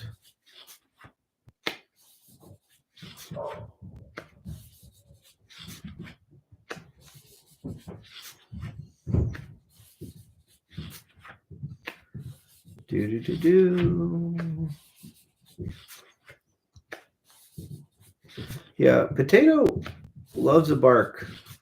And it's actually quite rare among dogs of his breed to be a big barker, but Potato did not get the memo. I'll tell you what he loves to do. He loves to eat Sharpies. He will steal a Sharpie from anywhere as long as it's been touched by a human, and then he will go all around it. Will you explain how football works? Because it makes no sense. Mademoiselle, I will explain how either football works. Either the football that you play with your hands, like in the NFL, or the football that you play with your feet, like in the Premier League. But I actually think football is like the foot kind is a very straightforward game. You can't use your hands, and you try to put the ball in the net. The only thing complicated is the offside rule, and even that's not that complicated. Everton, no. But yeah, it is a little intimidating when you're first learning to love the sport. That's true for a lot of things. Thank you for the super chat, Misha. I will spend your dollar appropriately, giving it to AFC Wimbledon's playing fund. I feel like the other kind of football, hand egg, as some people call it, is not so straightforward because there's all kinds of penalties and there's first downs and there's punting, there's field goals.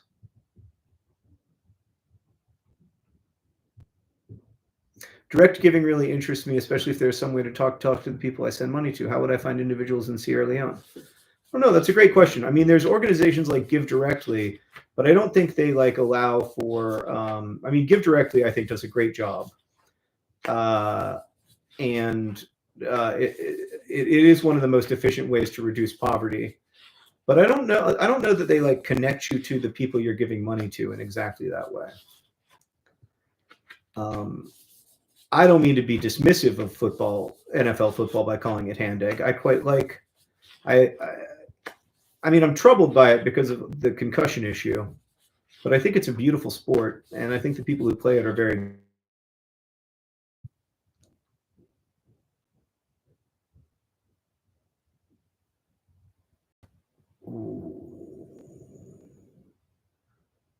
Why you can't pass the ball to anyone on your own team? You can in football. I think it's like the NFL. Like there's certain like lineups that you can't do, whereas in soccer you can have any lineup that you want. Like you can have 11 defenders if you want. I don't even think you have to have a goalkeeper, although it's a good idea. All right, here we are. We're still signing. It's still happening. Oh, Bournemouth Mouths are at real risk of scoring a goal here. Bournemouth Mouths. No, didn't happen for him. Manchester City are now 3-0 up on West Ham. I don't like the idea of Manchester City coming back to their old form of like being amazing and so good, because I really want Liverpool to win the league. One last signing, hurrah for AFC. Can't wait to meet our guy. Me neither, Amy Jo. Thank you for the donation. I think our guy is going to be great, whoever he is. Can't wait to meet our guy. Get to know him. Maybe do a quick interview with him. Ooh. Let's just stretch it. Let's just do this a little bit. Let's do this a little bit. A little bit of this guy. Oh yeah. A little bit of this guy. Sure. Those are good guys. So for those who don't know, all the super chats and membership money for the last 6 months is going toward buying an actual real life player for AFC Wimbledon, and he's going to be our guy. He's going to be Nerdfighteria's fella.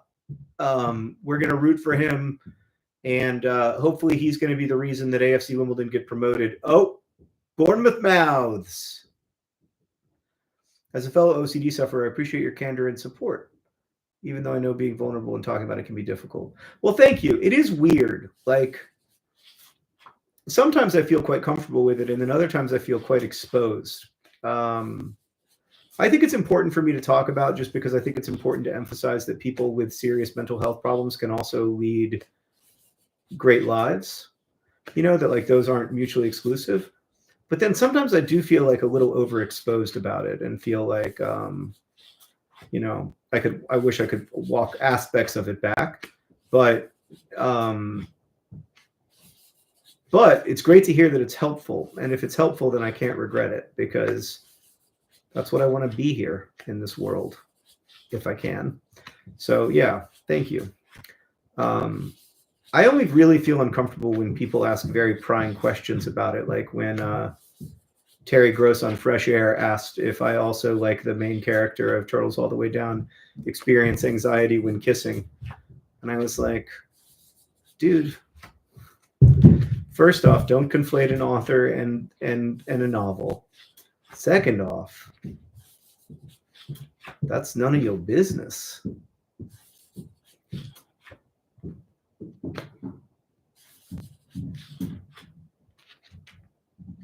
I'll miss the calm feeling of camaraderie, Hannah says. I'll miss it too, Hannah. And thanks for being a member. I'll miss it too, man. I'll miss it too. All the hospital folks have heard of John, Julie says. A phlebotomist highly recommended Turtles, which I've yet to see or read. I was proselytizing the Awesome Sock Club. I love to hear that, Julie. That's awesome. That's awesome. That's great. I mean, I still wish that you weren't in the hospital, but at least the phlebotomist knows who I am. Big fan of a good phlebotomist, you know? It really is, the people who really have that skill impress me so much, because you can barely even feel it go. You can barely even feel the needle.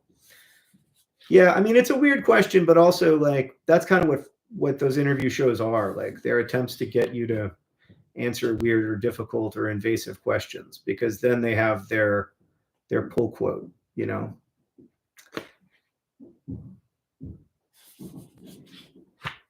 So I get it. It's like there's a weird when you're promoting something, and I don't know to the extent to which this will be true with everything is tuberculosis, but there's a weird thing where, like, you sort of sell yourself or aspects of yourself in exchange for good press. And that is a very uncomfortable value exchange for me. I do not feel good about any part of it, but at the same time, you know, I wanted people to read Turtles All the Way Down. And a lot of that interview was great. A lot of that interview was really fun and interesting. She did push a little hard on a few things, though.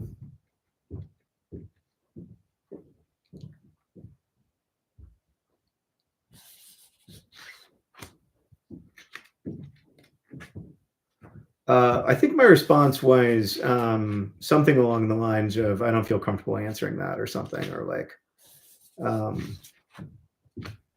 yeah.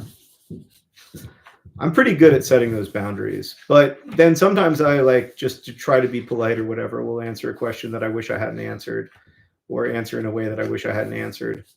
And that's part of doing a lot of interviews, is you're always going to say something you regret. And then that's like, it's one of the reasons why, like, when celebrities say stupid shit on their stupid stuff on their like press junkets, I always feel kind of bad for them, because, like, those press junkets are so weird and, like, so intense.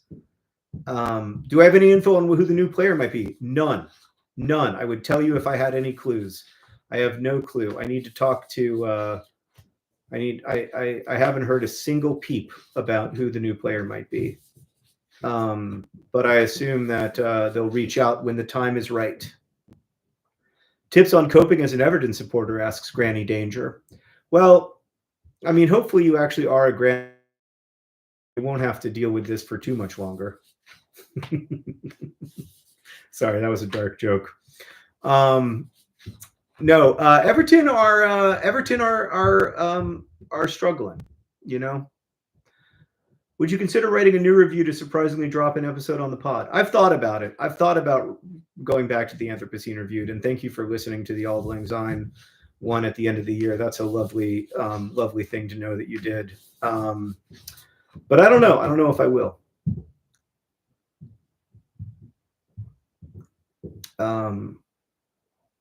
Sparky says, as a kid, I was years ahead in school, but I took a break before uni. Now I'm going to be, now I'm going to feel behind. I would think about my buddy Henry Ryder, who this book is about. Everything is Tuberculosis. When Henry recovered from TB and went back to school, he was like 18 years old as a freshman in high school, and made it work because wait, Everton? No. He made it work. I will have actual advice on when your team sucks, because I've supported a team that sucks for the last 12 years. And I've learned a lot of interesting stuff about supporting a team that's not very good. Uh-oh, Bournemouth Mouths. Bournemouth Mouths. Nope, good last second tackle. This is a thrilling 0-0 draw so far. But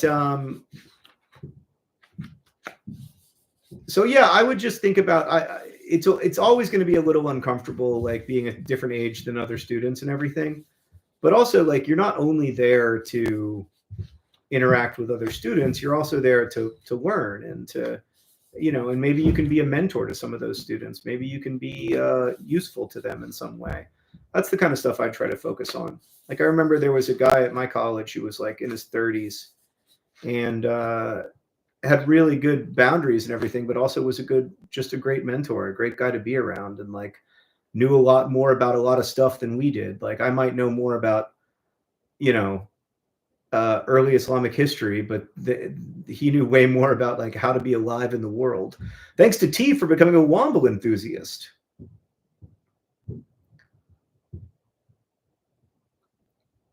Lots of people in chat have better advice as usual. I should just let chat do the advice portion of the program. It's a little bit of a weird page. There's a slight indentation down there. I don't know what that is, but I'm gonna let it be, and whoever gets it gets it. Thank you, Misha. That's very kind of you to say. So what do you do when you have to support a team that sucks? Like if you're an Everton supporter and they're down there at the bottom of the Premier League every year, I think you find, I think first you find humor in the fact that you're bad. So it reminds me of my favorite AFC Wimbledon song. You're nothing special. We lose every week. We lose every week. We lose every week. You're nothing special. We lose every week. Or other self-deprecating songs. But then the other thing is just to try to be in community with other Everton supporters or like other supporters of your club, whether that means in some kind of real life community by going to the games or watching at your local supporters club or being part of a community online like the subreddits or whatever, or a Discord community. Because I think like that's really what sports fandom is about. Like winning is amazing and it feels great, but like actually it's about human connection. Like the real reason we watch sports is to watch them in community. And if nobody else watched football, I wouldn't watch it either. Like I think it's a beautiful game, but I mostly watch it for the community and the feeling that my love is oriented in the same direction as other people's love. So that's what I would try to focus on the community aspects of it. When I do that, every Wimbledon game is a joy, even when we lose. I mean, sometimes it's pretty frustrating to lose, but yeah. It's weird because I'm used to Wimbledon being bad, but this year they've been kind of not just good, but kind of like quietly good, almost like a Liverpool kind of good, where there's no stress, no worries. So there's certainly no fear of relegation this year. Mr. W Zero Physics 1, be patient with yourself. Thank you, Austin. I appreciate that. I will be patient with myself. I just got to feel better by February 1st when I'm going to a Wimbledon game. Ruh-roh. That looked like a handball to me. Aston Villa and Leicester are tied. Chelsea is still 1-0 up on Crystal Palace. Let's see here. Was that a handball? Oh, boy. Everton could be in some trouble there. That ball was handled, and it was handled in a way that was definitely not a natural position for the hand to be in. He kind of raised his hand up. It looked like just on first glance, but no, it looks like they've cleared it, and it will not be a penalty. All right, this is the kind of crap I live for. All right. I got to add some more sheets to the pile. Oh.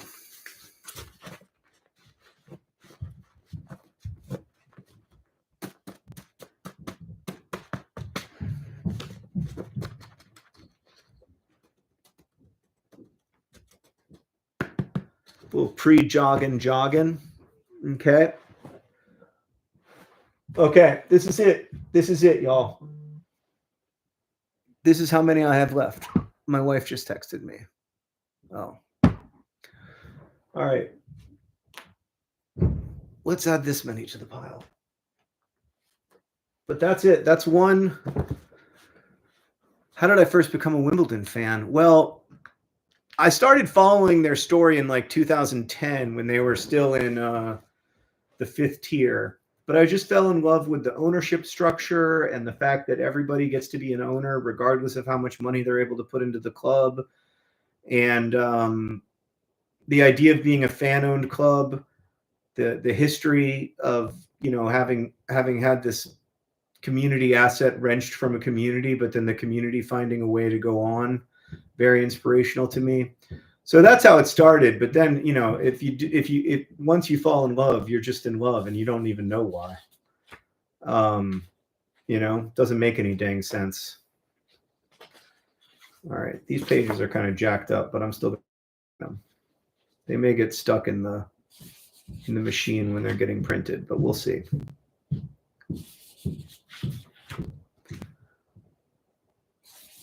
Upside down. Oh, McKenna. Thank you. Jeez. McKenna. Oh no. We caught it after only 4, thanks to your super chat.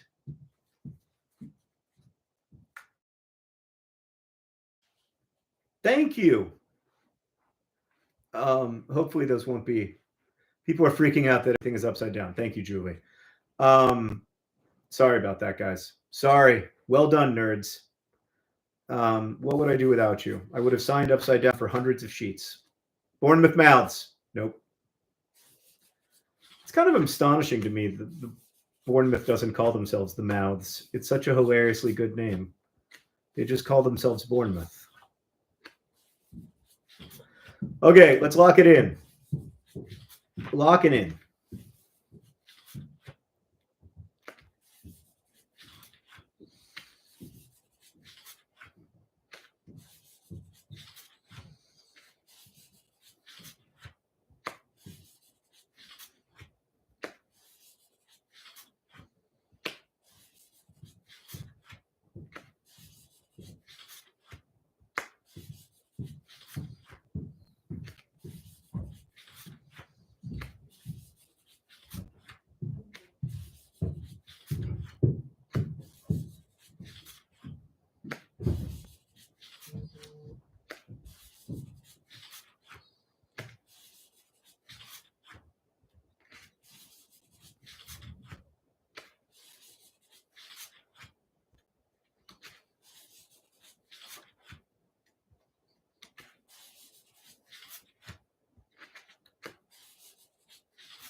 I know the floors are very loud in this house. We didn't do any soundproofing between floors, which is really bad because I'm walking out, by the way. It's really bad because I have to record down here, and that means that nobody can be upstairs when I record, which is, or can move upstairs, which is a real inconvenience to them. There's like 45 minutes a week where I have to have total silence in the house because you can hear everything in the house. Very loud floors. We should have done sound insulation, but it's too late now. All right. Sounds like 500 people live upstairs. Yeah. Well, it's also that my children have very heavy footfalls in my experience.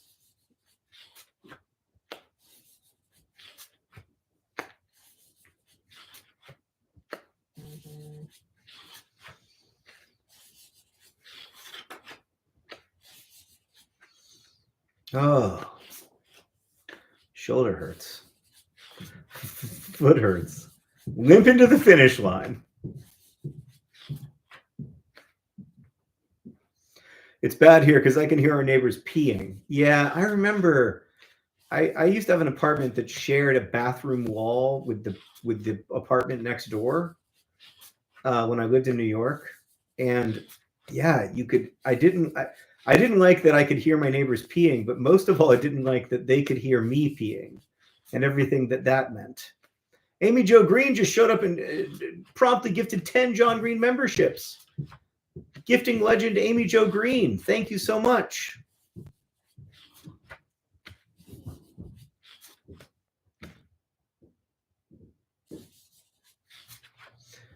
Yeah, I went over to my parents' house last night because my parents are going out of town for a long time, and had dinner over there with them.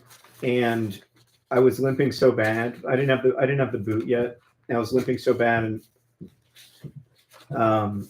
my mom was like, I can't believe I have a middle-aged child, which must be weird.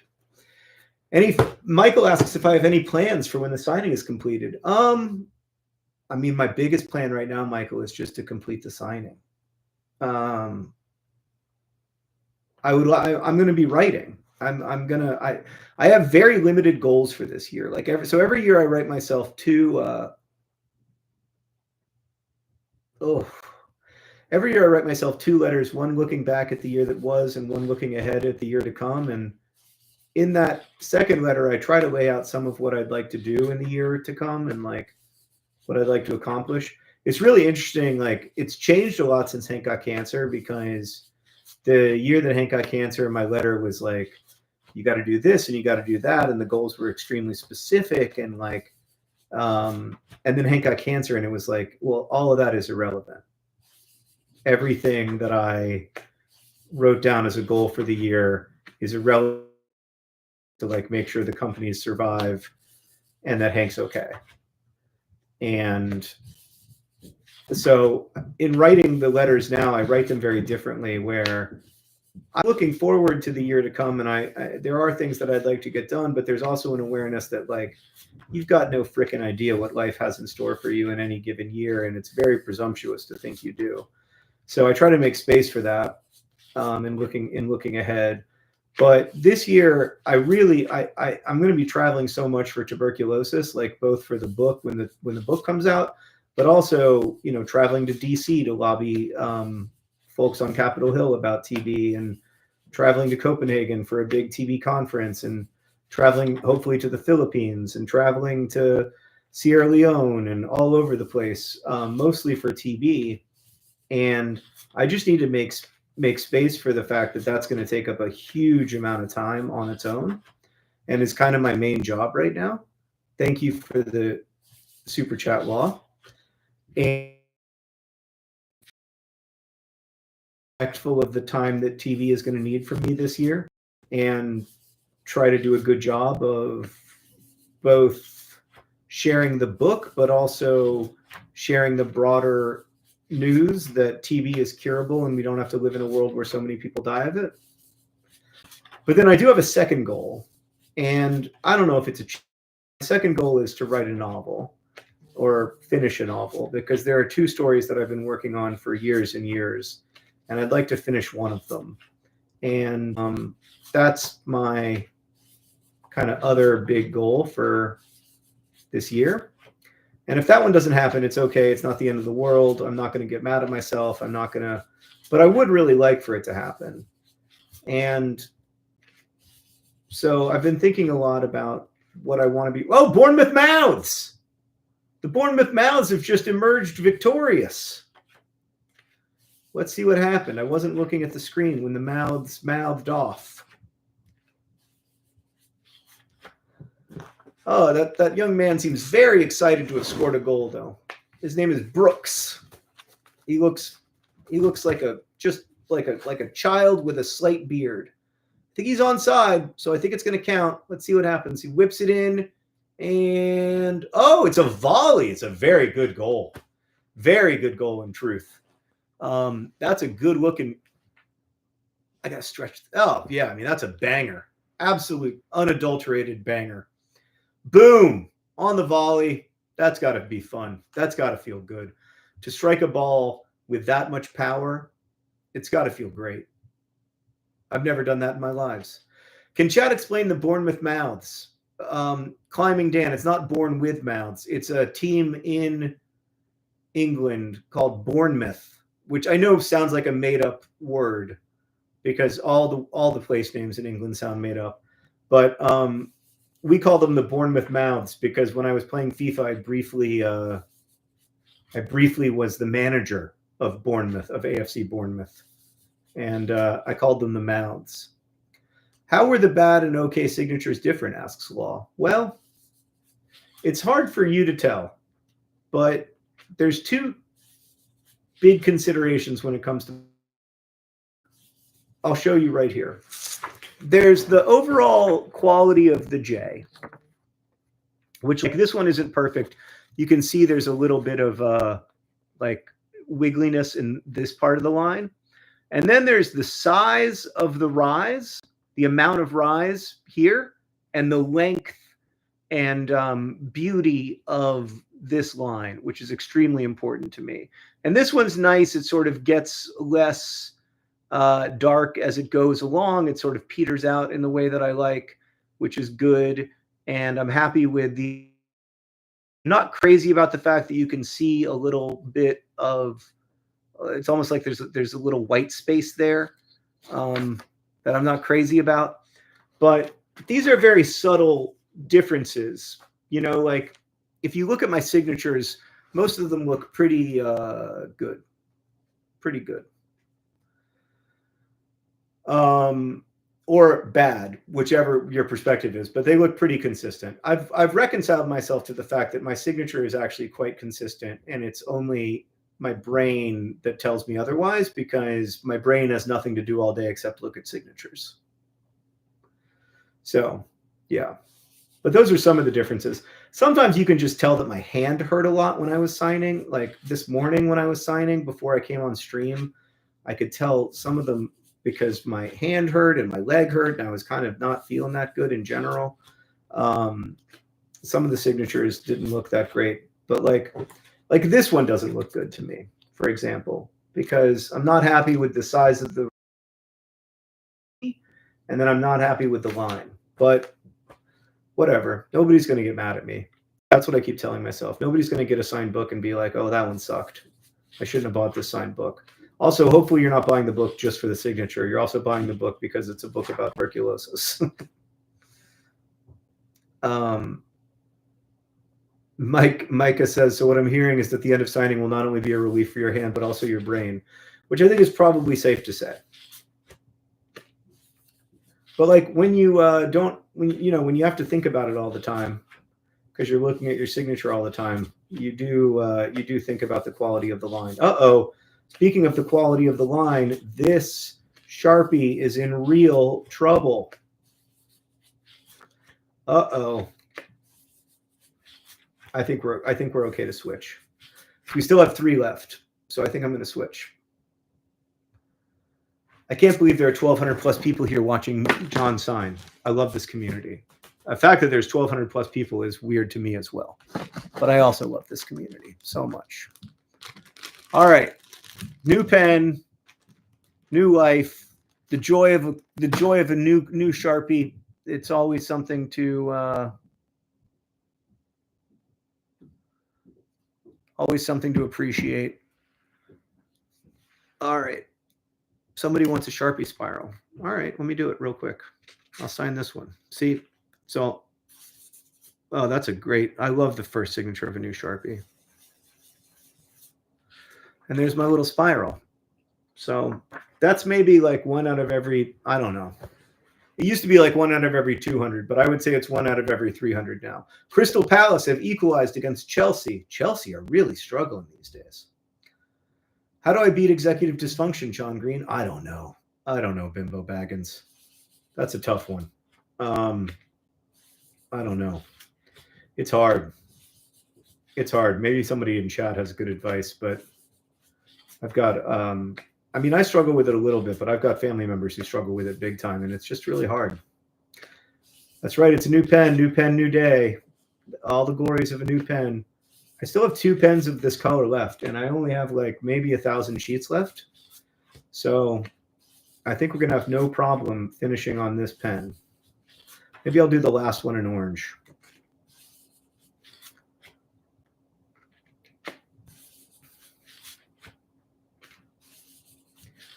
The last one still feels a long way away, though, I have to confess.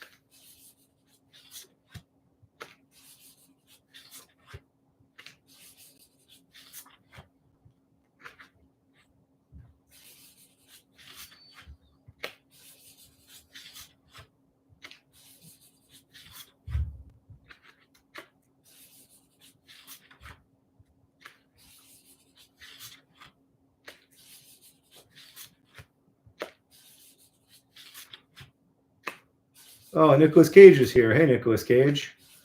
Always good to see you. Thank you for joining the stream and doing all the great stuff that you do.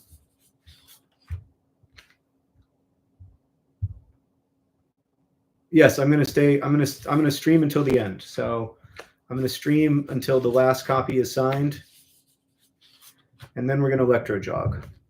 I've watched every single signing stream. They're incredibly meditative for me. Thank you. John, you can't do a second orange. You wrote on the first orange that it was the only orange. You can't make yourself a liar. It goes against our ethos. Thank you, Amy Jo. I didn't realize that. Thank you. Thank you. Thank you. Thank you. We need the people to know that their orange is truly the only orange. I'd forgotten about that completely. I'd truly completely forgotten about that. But that's a great point. And I will finish in this lovely teal. Oh, could use some ice right now for my shoulder, but I'll finish and then I'll ice it. It's going to feel so good to ice it once I'm done. Looks like the Bournemouth Mouths are going to emerge victorious against Everton. Oh, that one needs a little spiral up there. And Tottenham lost earlier today. I was disappointed for Tottenham. They played well, but football's not always fair. I hope whoever gets the orange will let us know too. And then I said something on the first copy, and I'm going to say something on the last copy. And I always hope those people let us know, you know, who if they got it. The person last time I wrote like a review of signing your name 250,000 times on the last copy of the Anthropocene Reviewed signatures. You're listening at the dentist right now, just some girl. Whoof. Godspeed at the dentist. Hope it goes well. And the person who got, unfortunately / fortunately, the person who got the last copy of the Anthropocene Review that like had a handwritten review of signing your name 250,000 times, that person had no idea what Nerdfighteria was about, like anything.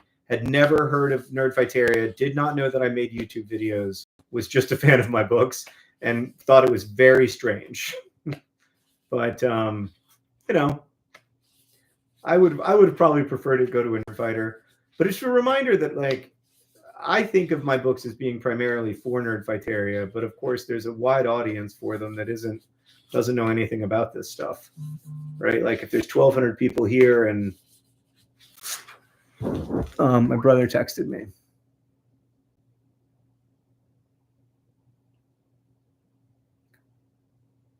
Hi,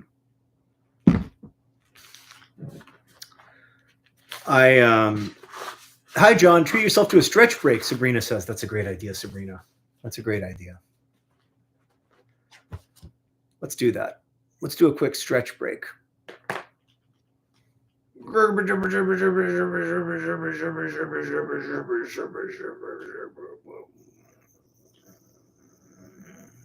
It's good.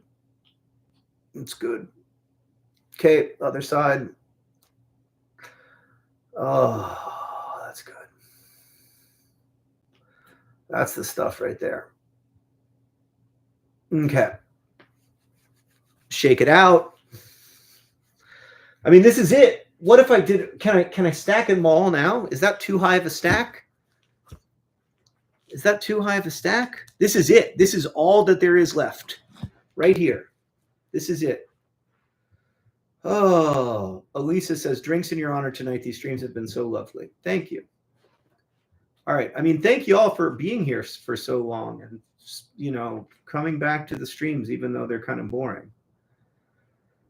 All right. This is it. I mean, it's a high stack, but I don't think it's too high of a stack. Let's see.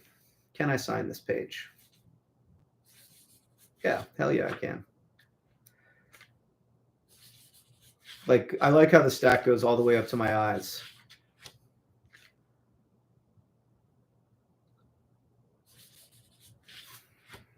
All right, I'm going to lock in for a bit and get this stack down and see where I can get locked in.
Okay, that was a good start. That was a good start. Yeah, Shula, this is the last time I can do it at this scale. I have some arthritis and some other issues in my shoulder, and so I'm not able to. I won't be able to sign like this anymore. Um, yeah, so it sucks. I'm kind of sad about it, but at least I get to sign all the pre-orders of this one, or at least like the vast majority of them. And yeah, yeah, I think you could hear Potato upstairs. I made it 4 minutes, Crimson Shadow. That's not bad, actually. It's not bad for me.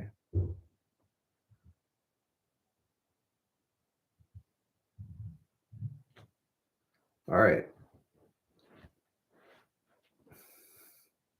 Yeah, I've thought about doing an auto pen, but it just, I mean, in the end, like, I think this part of this way of doing it has just kind of reached its natural end. Um, and what I really like about it is like this, being able to be in community, but also the idea that something like really was, really was done by hand. I find that sort of beautiful on its own. And if I can't do it by hand, I don't really want to do it. So it's not that important. I think people get it, and people like a signed book, but there's plenty of my signed books out there floating around. I mean, they're at thrift stores now. So yeah, I think it's okay. I think it's okay. 700,000 is enough. I will also miss these streams, although it's important to remember that I still have to do 6,000 for the UK edition. So I'll be streaming those. But yeah, it's been this is so lovely. The Bournemouth Mouths have officially emerged victorious, leaving just one game left on the schedule for today, which I believe is Arsenal versus Brighton. After we get our guide, do the funds from the channel start saving up for another guy in the next transfer window? That's exactly right, Balloonatics. That is exactly right. The transfer will hopefully be able to save up more money for next time. But yeah, and hopefully then we'll be buying a player in the third tier of English football. I say that Wimbledon are in second place like it's great news, but it's very, very tight at the top. So there's a lot still to go. Will you ever play Pacifist Fortnite again? Asking for an 11-year-old. That was really fun. Maybe I will do that again. I don't think Henry even has Fortnite on his computer anymore, though, or on his PlayStation, because he doesn't play it as much. But I will ask him if he can put it back on there.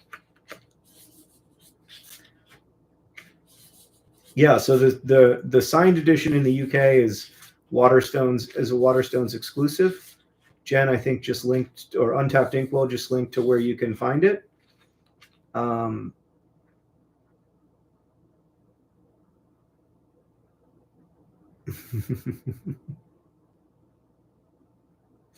Julie, I like that. Yeah, Pacifist Fortnite is a great time, and it's a good occasion to talk about stuff I find interesting, because I'm usually just sitting in a bush, and so I have lots of time to chat.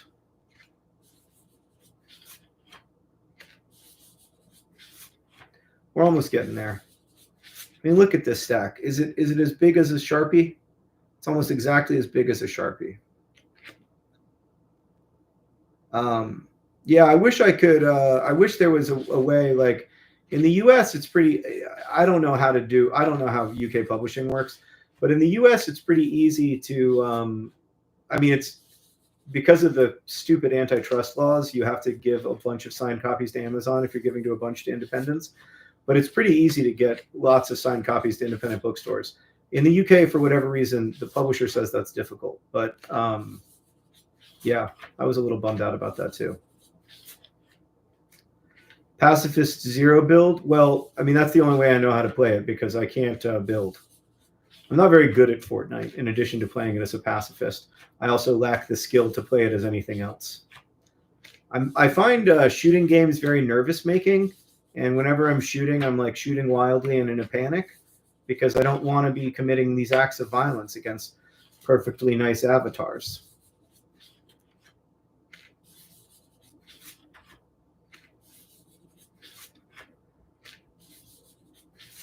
this stack is gonna go quickly, and then it's gonna be all over. Somebody asked if the stacks behind me need to be signed. No, those are already signed.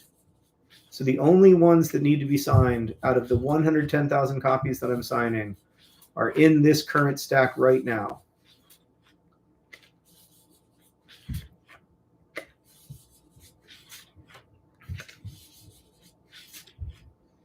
A group of TV veterans created a beautiful time for 5 edition de Auld Lang Syne for New Year. I think it's actually magic. Oh, I got to listen to that.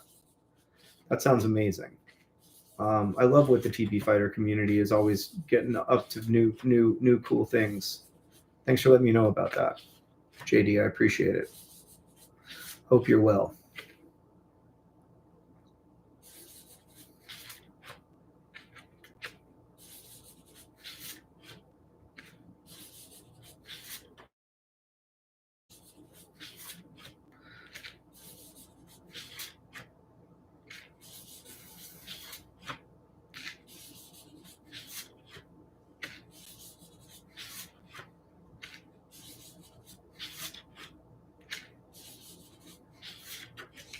Uh-oh, that was a bad signature. We got to add a little spiral to that so that nobody will be like, oh, I got a bad signature. They'll be like, oh, I got a spiral.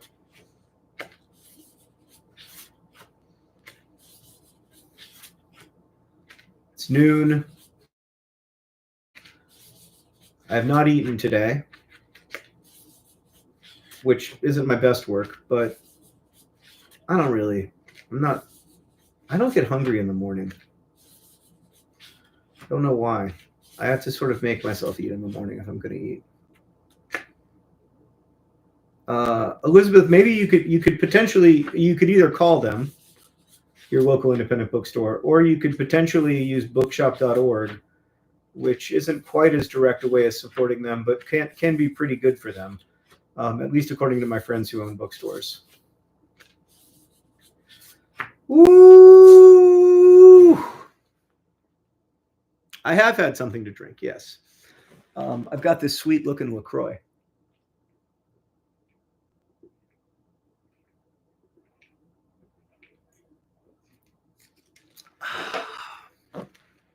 All right. I thought Hank's new video was great. He clearly made it in a hurry. Hank has been extremely stressed out by work lately. What am I going to make on Tuesday? I don't really have any ideas. What am I going to do on Tuesday?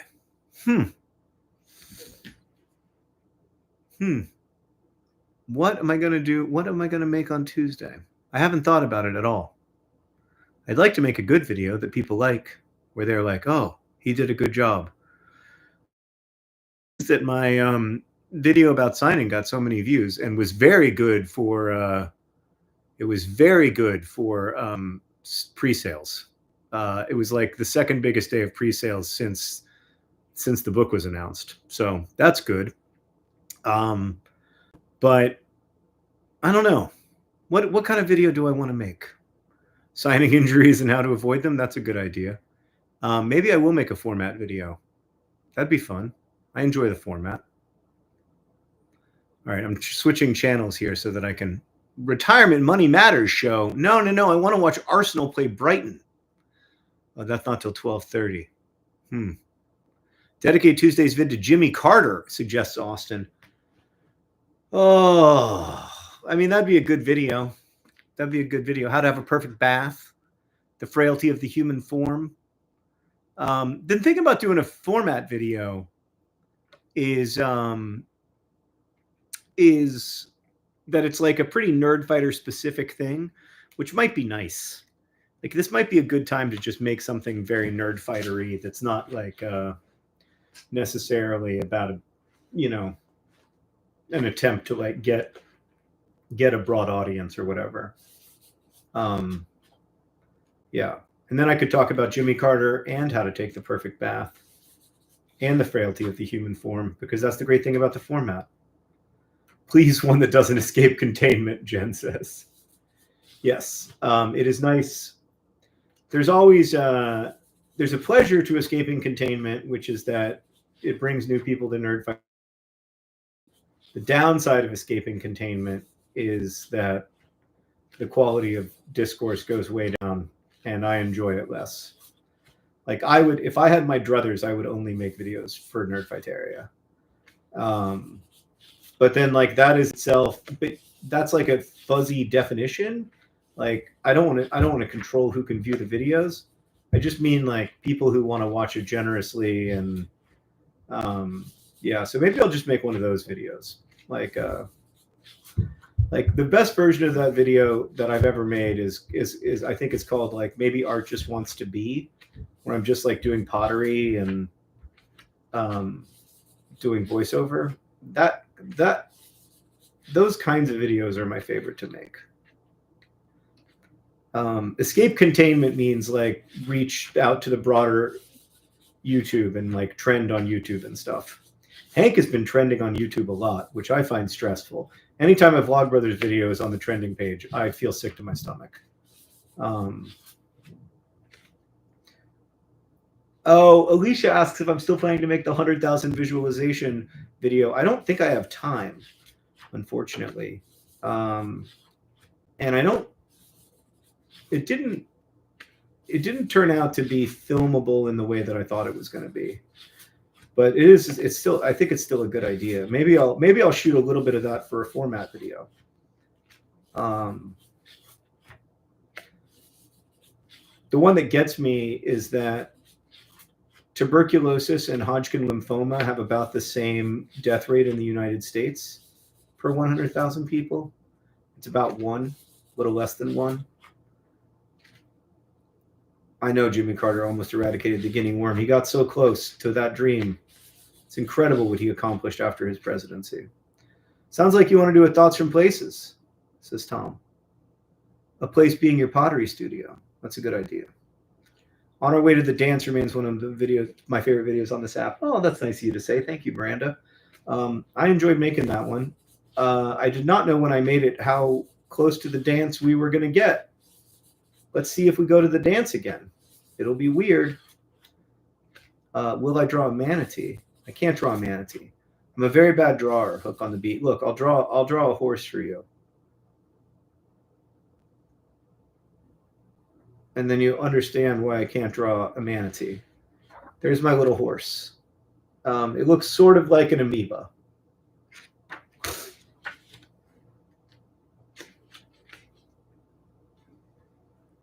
How severe is the dip in discourse when a video escapes containment? Oh, pretty severe, I would say.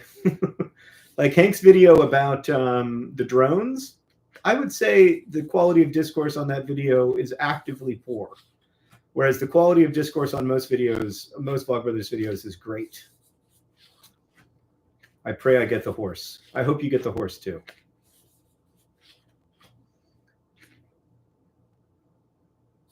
Tell the story of the pottery shed ghost. I don't think there's a ghost. But somebody did die in there.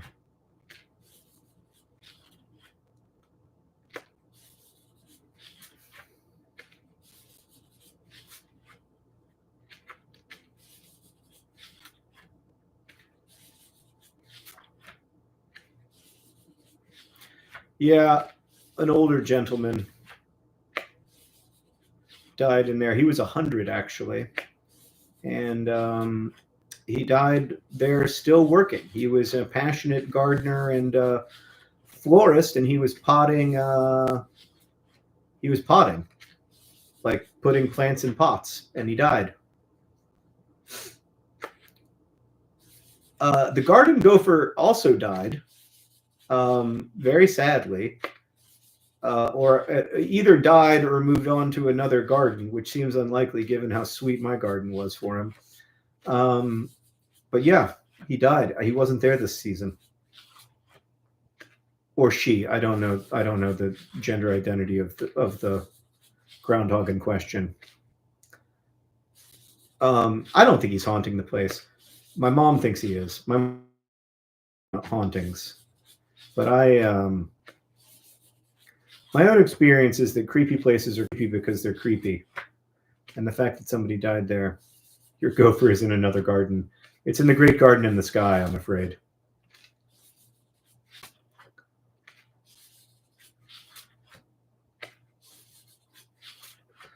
Yeah, I mean, Nerdfighteria is uncommonly good in YouTube comments. Like, I think it's easy to forget. And the YouTube algorithm in general does a great job of, or a pretty good job of making sure that the kind of top comments tend to be pretty positive, or like at least pretty generous. This is not just true for Vlogbrothers videos, but if you sort by new, like if you go on a Kurzgesagt video, I love Kurzgesagt, it's one of my favorite YouTube channels. If you go on a Kurzgesagt video and you sort by new, you're going to be like, holy crap, people are angry, they are mean, and holy crap. Whereas if you sort by new in a Vlogbrothers video, you're like, oh, people are really nice. And I don't know why that is. Some of it's just that we don't have as many views, and the views that we do have tend to come from people who've been on YouTube a little longer and are a little less inclined toward that sort of provocation. But it is a noticeable difference.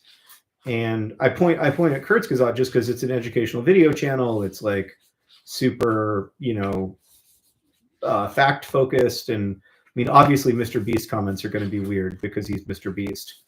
But even on educational videos, the comments are a little weird usually, or just the vibes are off, Whereas the vibes are very good in Nerdfighteria, and I don't know why that is.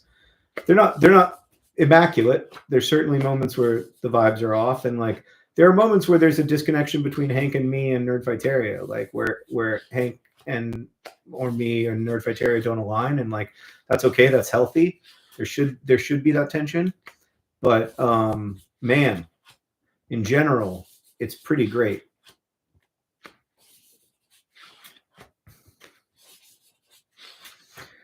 Oh, just signing my name over and over again.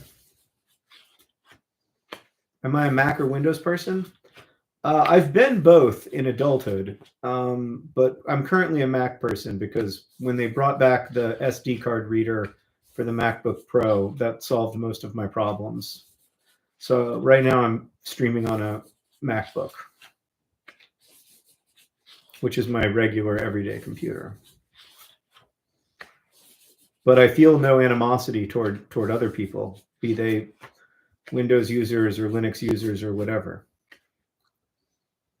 Oh, I'm sorry about your dog sneezing, DG. That is unfortunately extraordinarily abnormal. And you may need to take him to the vet. Imagine taking your dog to the vet and saying, my dog sneezed, and the vet says that's normal, and you have to explain that, no, it's part of a bit. What did I miss? Marcus says. I thought John wasn't doing this anymore. So the answer to that question is that you didn't miss much. You just missed me signing my name over and over again. And I won't be doing this anymore after this one, but I am finishing my responsibility to this book. So I will not be signing at this scale in the future, but I did, and my doctor agreed that I could finish out this one because I made the commitment, and it's pretty hard for the publisher to figure out what to do if they have fewer signed books than they expect. So I'm keeping the commitment, and it's fine. I mean, my doctor agrees that, I'm not like, what's going to cause damage is doing this tens of thousands or hundreds of thousands of times again. That's what caused the lasting damage. And so I'm not really putting myself at much risk by doing this. As for why I'm wearing a boot, it's the first signing related ankle injury of all time. My foot fell asleep while signing, and then I stood up because the doorbell rang, and I put all of my weight on my foot incorrectly and sprained my ankle quite severely. So yeah. When are the UK pages due? I don't know, because they haven't arrived. So like, I was kind of expecting them to arrive weeks ago, but they haven't arrived. And so I can't sign them until they're here. And I also don't know when they're due. So all of that remains to be seen, but I'm happy to sign them whenever. I've got plenty of time. It's only 2 days. I don't think a stamp would solve the problem, but also like I really like the handwrittenness of it all. But I think in the end, like a stamp, I don't know. Obviously, lots of people think stamps would help, and they're probably right, but I just think it's time to move on from this. I think I did the thing, you know? And hoodoo doobity. Look how many, look, I mean, this is all I have left. This is it. This is all I have left. Oh, thumbprints is a good idea. Giving a job talk for a faculty position on Wednesday. Any tips for anxiety when giving? I still get anxious when giving a big talk. It's so hard. My biggest tip is just to remember that you're going to. I try to tell myself this isn't about me and my performance. This is about people having a good experience and learning whatever they need to learn or seeing whatever they need to see. And that makes it a little bit less about me, which takes the pressure off me a little bit sometimes, but it's still quite difficult for me. I still often throw up before performing on stage and still get pretty intense stage fright. So I don't know. Maybe Chad has a better solution than that. I didn't see Bottle the Happy's good question. Oh yeah, probably not my thumbprint if I want to use my phone and not be hacked. That's a good point. I think this is it. I think that we're just saying goodbye to a certain way of publicizing books. I think this is it. I'm on my last stack of signing massive numbers of the US edition of my books. How's my shoulder? It's okay. It feels better with the painkillers, like with Advil and naproxen. It's not too bad. A happy dance upon completion. With this ankle? I don't know. That might be asking too much of the world. I will definitely be using the electro jogger upon completion, though.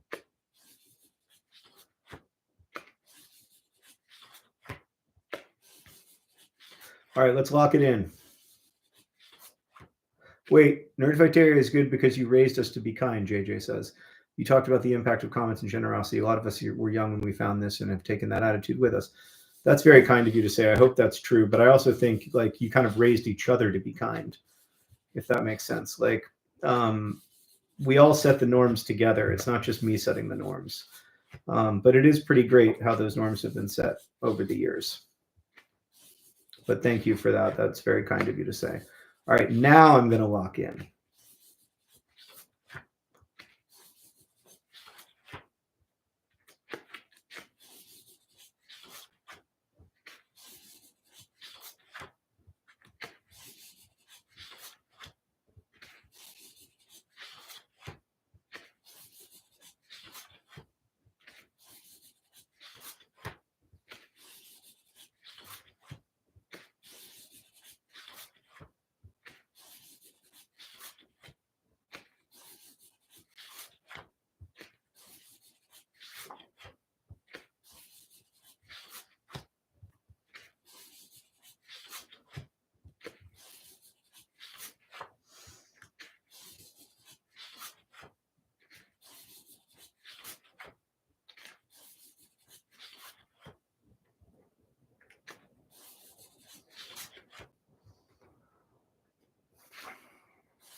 Do they send spare pages in case of any damage? Yes.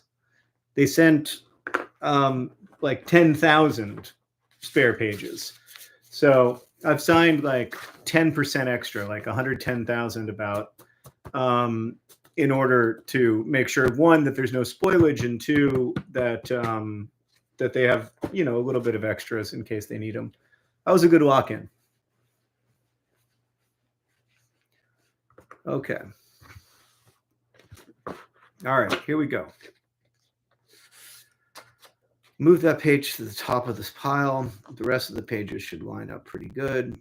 And this is it. Look, this is what we're down to.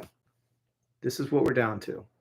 Spoilage. How does the paper spoil? It doesn't spoil. I guess spoilage is like when it's shooting in, they shoot them in individually to each book as they're being bound, and sometimes they go in wrong, or they get folded, or like different things can happen that result in a signature having to be spoiled, as we say. But it's pretty rare.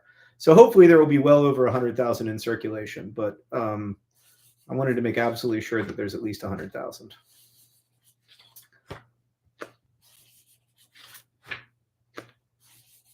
All right, this is it. I mean, maybe one more Sharpie. This Sharpie is starting to get a little bit fast and loose, but I can't believe that it's almost over. I mean, I don't want to get ahead of myself. This is probably still 400, 500 sheets. But, you know, it's going to be over in less than an hour, which is pretty incredible to think about.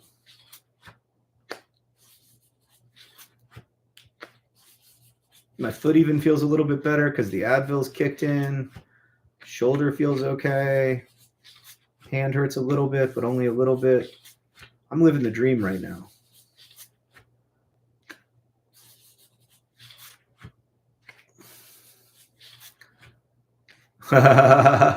Alan wants a P4A perk to allow members of Nerdfighteria to sign my next book. That's a good idea. Just have it be autographed by other people. That'll solve the issue.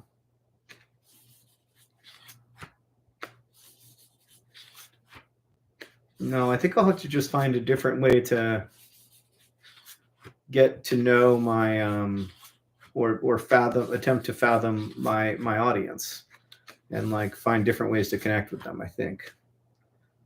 Andy says I have a soothing voice. That's nice. Appreciate that. I've always felt like I had a face for radio and a voice for print, but that's nice. One never likes the sound of one's own voice, I don't think. What's the thing I'm most excited for when I finish signing? I mean, just to have weekends back. Like, I've got 2 weekends before everything is TV stuff really kicks up. I'm just kind of excited to have my weekends back and be able to spend time. I mean, I can spend time with the kids while I'm signing, but it's a lot easier to spend quality time with them when I'm not signing. So just that stuff. And then the big thing I want to do is write. I want to have time to write. It's really hard between work and everything to find time to write. This is true for most writers, I think.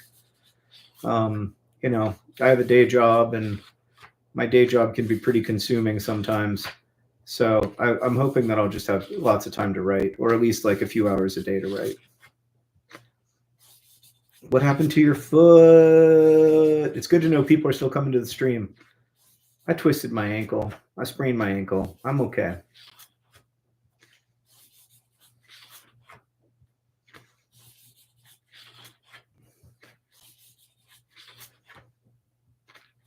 I've been trying to write for an hour every day, even with the signing, and it's been going well. It's just, I forget how much like writing is just, it's so fun. It's like child's play. It's literal child's play. What does the press schedule look like for an author of a book on infectious diseases? Well, I mean, I certainly want to do as much press as I can. Like, usually when I'm publishing a book, I'm pretty stingy about my availability for that kind of thing. But because this book is really about getting the word out about TB, you do that even when people don't buy the book, if you do a lot of press interviews.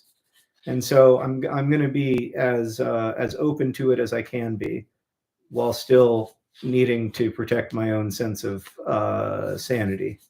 I find press stuff pretty stressful a lot of times, so there's a little bit of a balance, but I'm going to push as hard as I can. My general approach with this book is to push as hard as I can.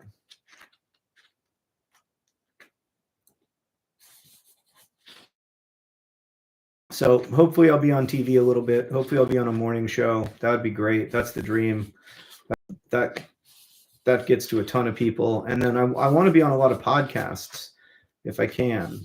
But, you know, people have to want me to be on their podcast too. Yes, I would love to be on Talk Tua. That's the dream. Talk Tua.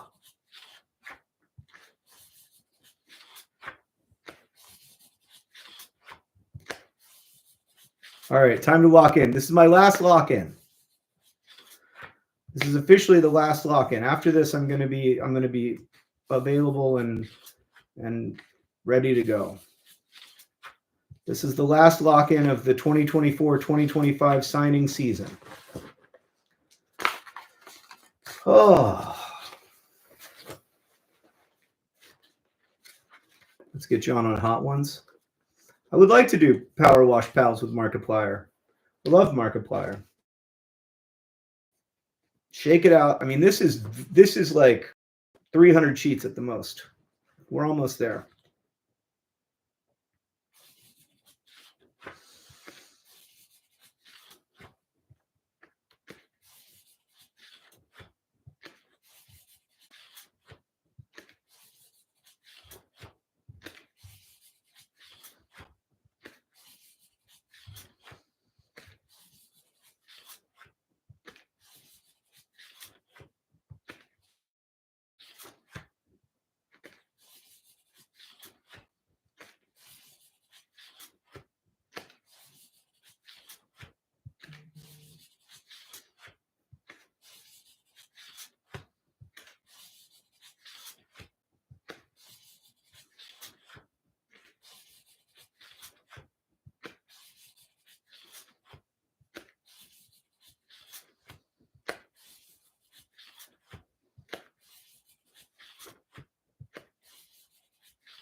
All right.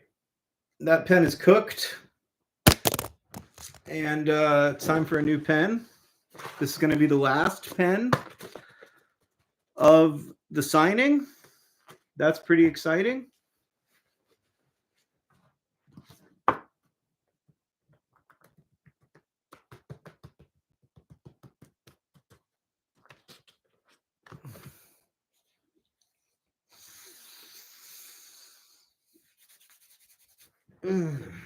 Okay, let's load up the Arsenal game here. Oh, my leg hurts. All right, last pen. I can't use the orange pen because, as somebody pointed out, I said that there was only one in orange, so I'm going to have to stick with that promise. Megan says, thank you for inviting us this past few months. It's been such a comfort in spending time together. Thank you, Megan. I was just thinking how grateful I am to y'all for making this much less boring and more interesting. Take a stretch, I am versatility says. All right, I'll take a stretch. And just making it just kind of this lovely community building thing. I'm especially grateful to all the moderators. I know that it's hard work, and I appreciate y'all being here and moderating the streams, and to everybody who's just like been here and kept me company and brought all their good vibes and good comments. It's been really fun. It's been a really lovely thing. So yeah, appreciate you. Oh, just some girl is home from the dentist. All right. Love to see that. Love to see it. All right. That is the first signature of the last pen. Woo! All right. All right. Here we go. Here we go. This is it.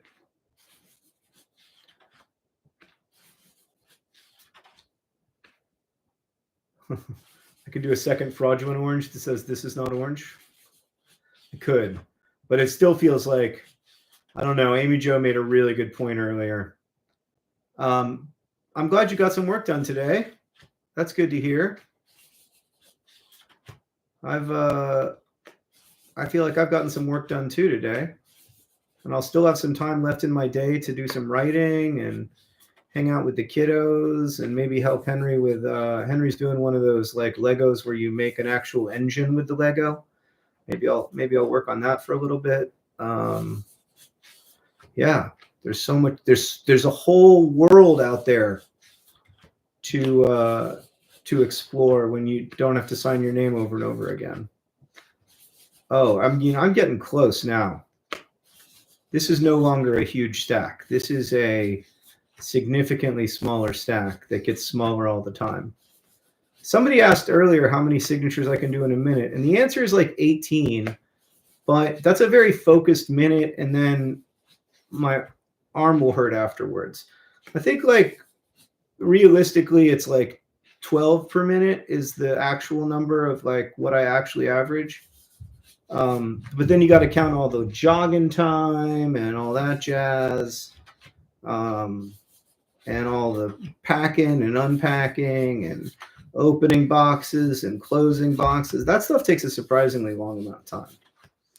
So it's been like a 170 to 200 hour experience.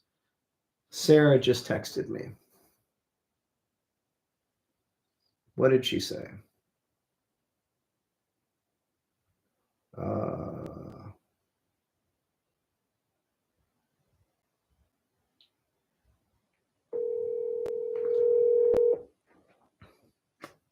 Hello?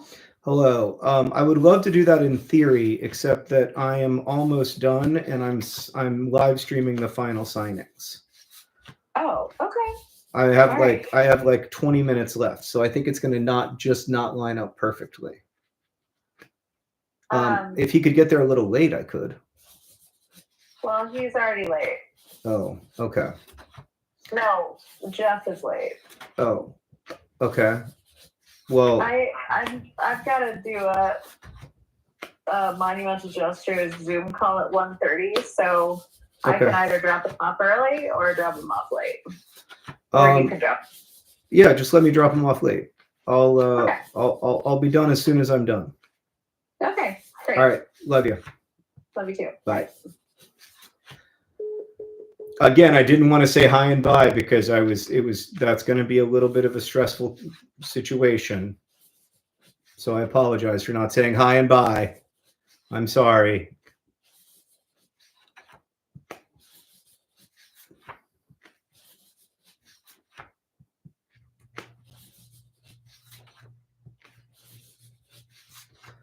All right.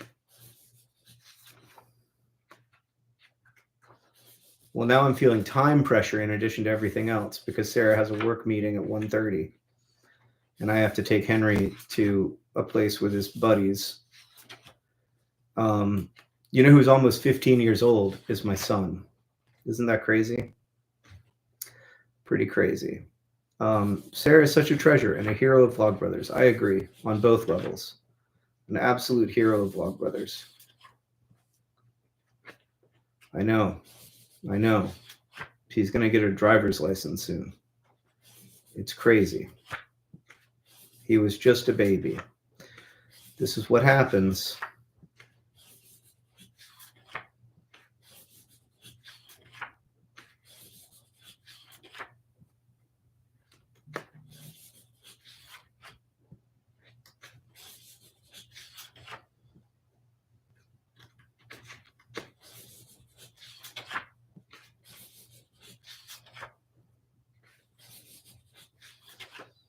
Oh, man. What a long, strange trip it's been. I'm not just thinking about this 100,000 signatures. I'm also thinking about the 600,000 that came before it, signing Turtles and Fault in Our Stars and Anthropocene, and how, like, just how involved those processes were. And now I'm kind of saying goodbye to this way of interacting, which is sad and happy at the same time. So that's what I'm thinking about right now.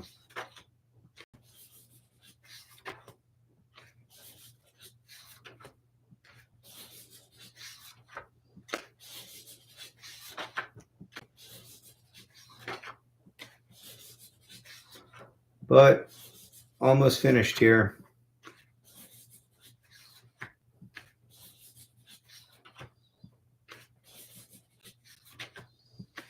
May need to stretch it out one more time. Stretch it out.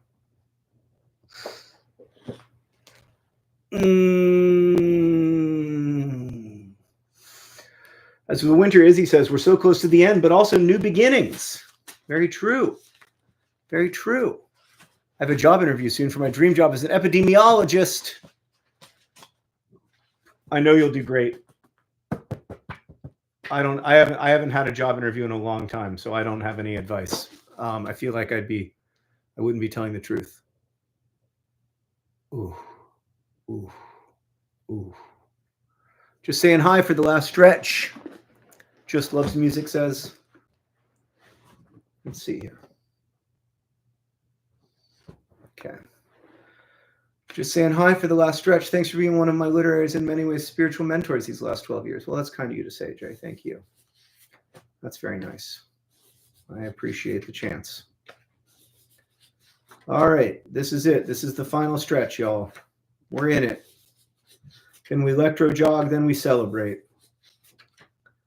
Oh, I can't believe it's almost over.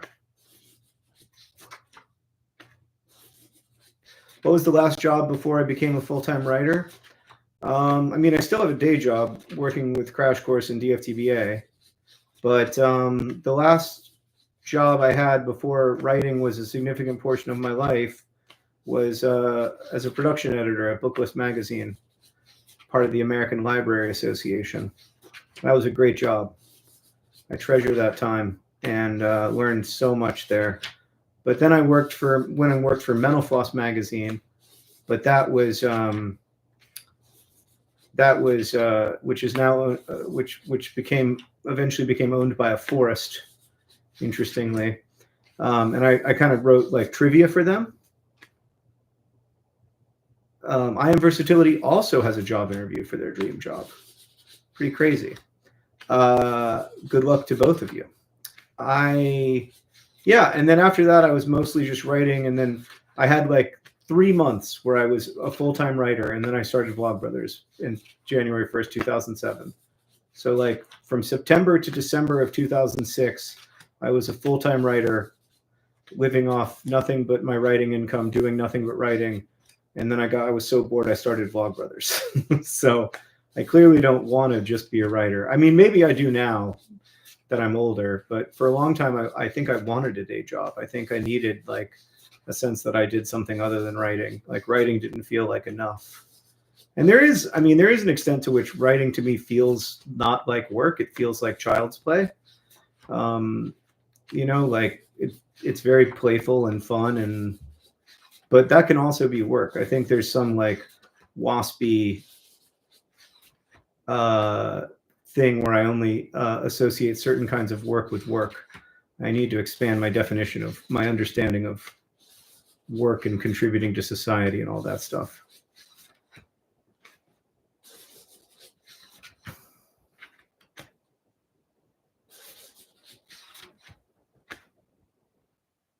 Who actually registered the Vlogbrothers account? Oh, it was definitely Hank, because I thought we were going to upload on different.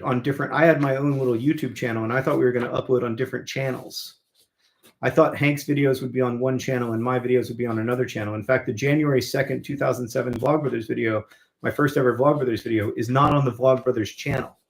It's on like my personal channel from back then, which I no longer even have access to. So I can't review or moderate comments on that video. Lindsay says, congrats on all the signing. Please have a fun snack to celebrate when you finish. I will, after I drop off Henry. I think I'll pick up some kind of fast food related joy, maybe even a little Chipotle.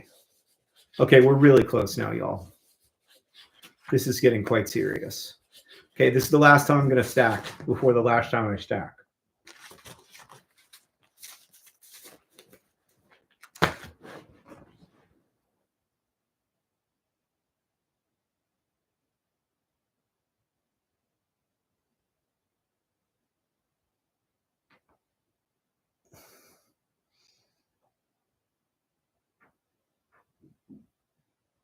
Wait a second.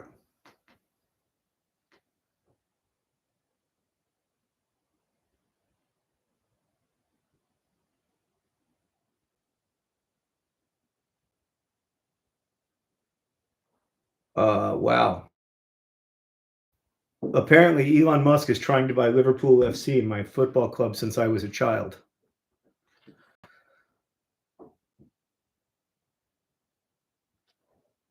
Let's move on from that news back to signing.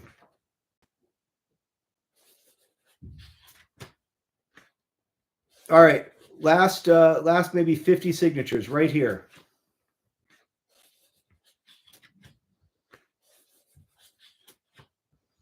Let's just not think about that. Let's not grapple with that reality.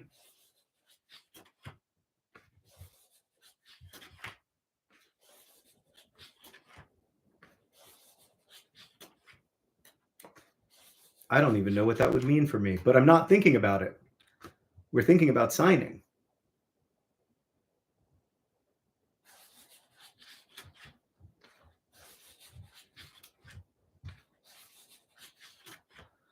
Glad I could be here. Gonna miss these streams. Really helped me bring me into this community. That's great to hear. I love that it's brought you closer to the community. That's the most important thing these streams could have done. Here we go. I'm just going to start counting down. 30. 29. I'm just estimating, by the way. 28. 27. It's been a joy to be with y'all. 26. 25. 24. 23. 22. 21. I counted wrong. It's going to be more. 20. 19. 18. 17. That's so lovely, y'all. Thank you. 16. 15. 14. 13. 12. 11. 10. 9. 8. 7. 6. 5. 4. 3. 2. Maybe 8. 7. 6. 5. 4. 3. I still got it wrong. 2. 2. 2. 2. 1. This is the last one. This is the last copy of Everything is TB that I signed. Thank you for reading. And DFTBA.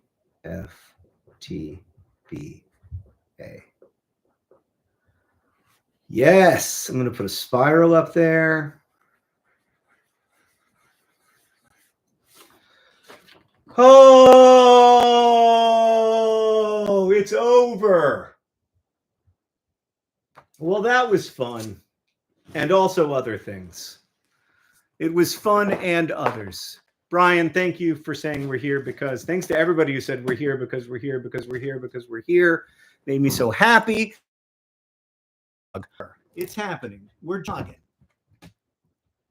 We are jogging today. We're going to move this light around. Got to plug in the jogger. Hold on, let me plug in the jogger real quick. Oh, that foot hurts a little bit. Okay. All right.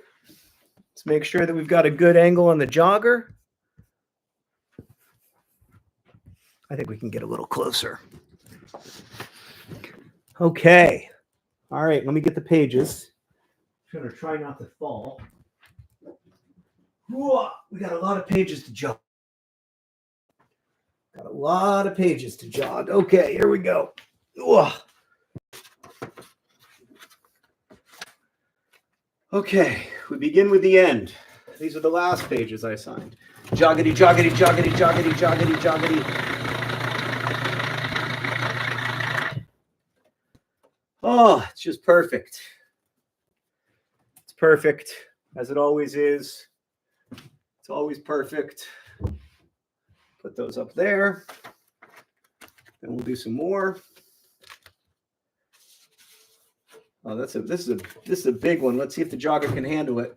Of course, it can handle anything you put before it. Joggity, joggity, joggity, joggity, joggity, joggity. And look at that again. Sweet perfection. Perfect. Oh, we've almost done it. Time to jog these. Joggity, joggity, joggity, joggity, joggity, joggity, joggity.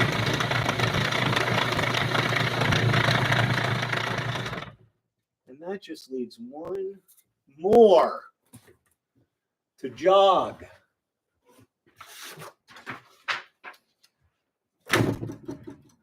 Joggity, joggity, joggity, joggity, joggity. Oh, what a perfect piece of machinery that does exactly what it promises to do. Oh, it's over. For better, for worse, for richer, for poorer, for happier, for sadder. This magic has come to an end. Thank you so much. Thank you so much for being here. Thank you for all your support. Thank you to YYZ for the super chat there at the end. What a great weird time. Let's do it again with the UK edition as soon as those come in. But in the meantime, I just want to say thank y'all so much. Thanks for making this more bearable and more fun, DFTBA. I hope that you have a great day.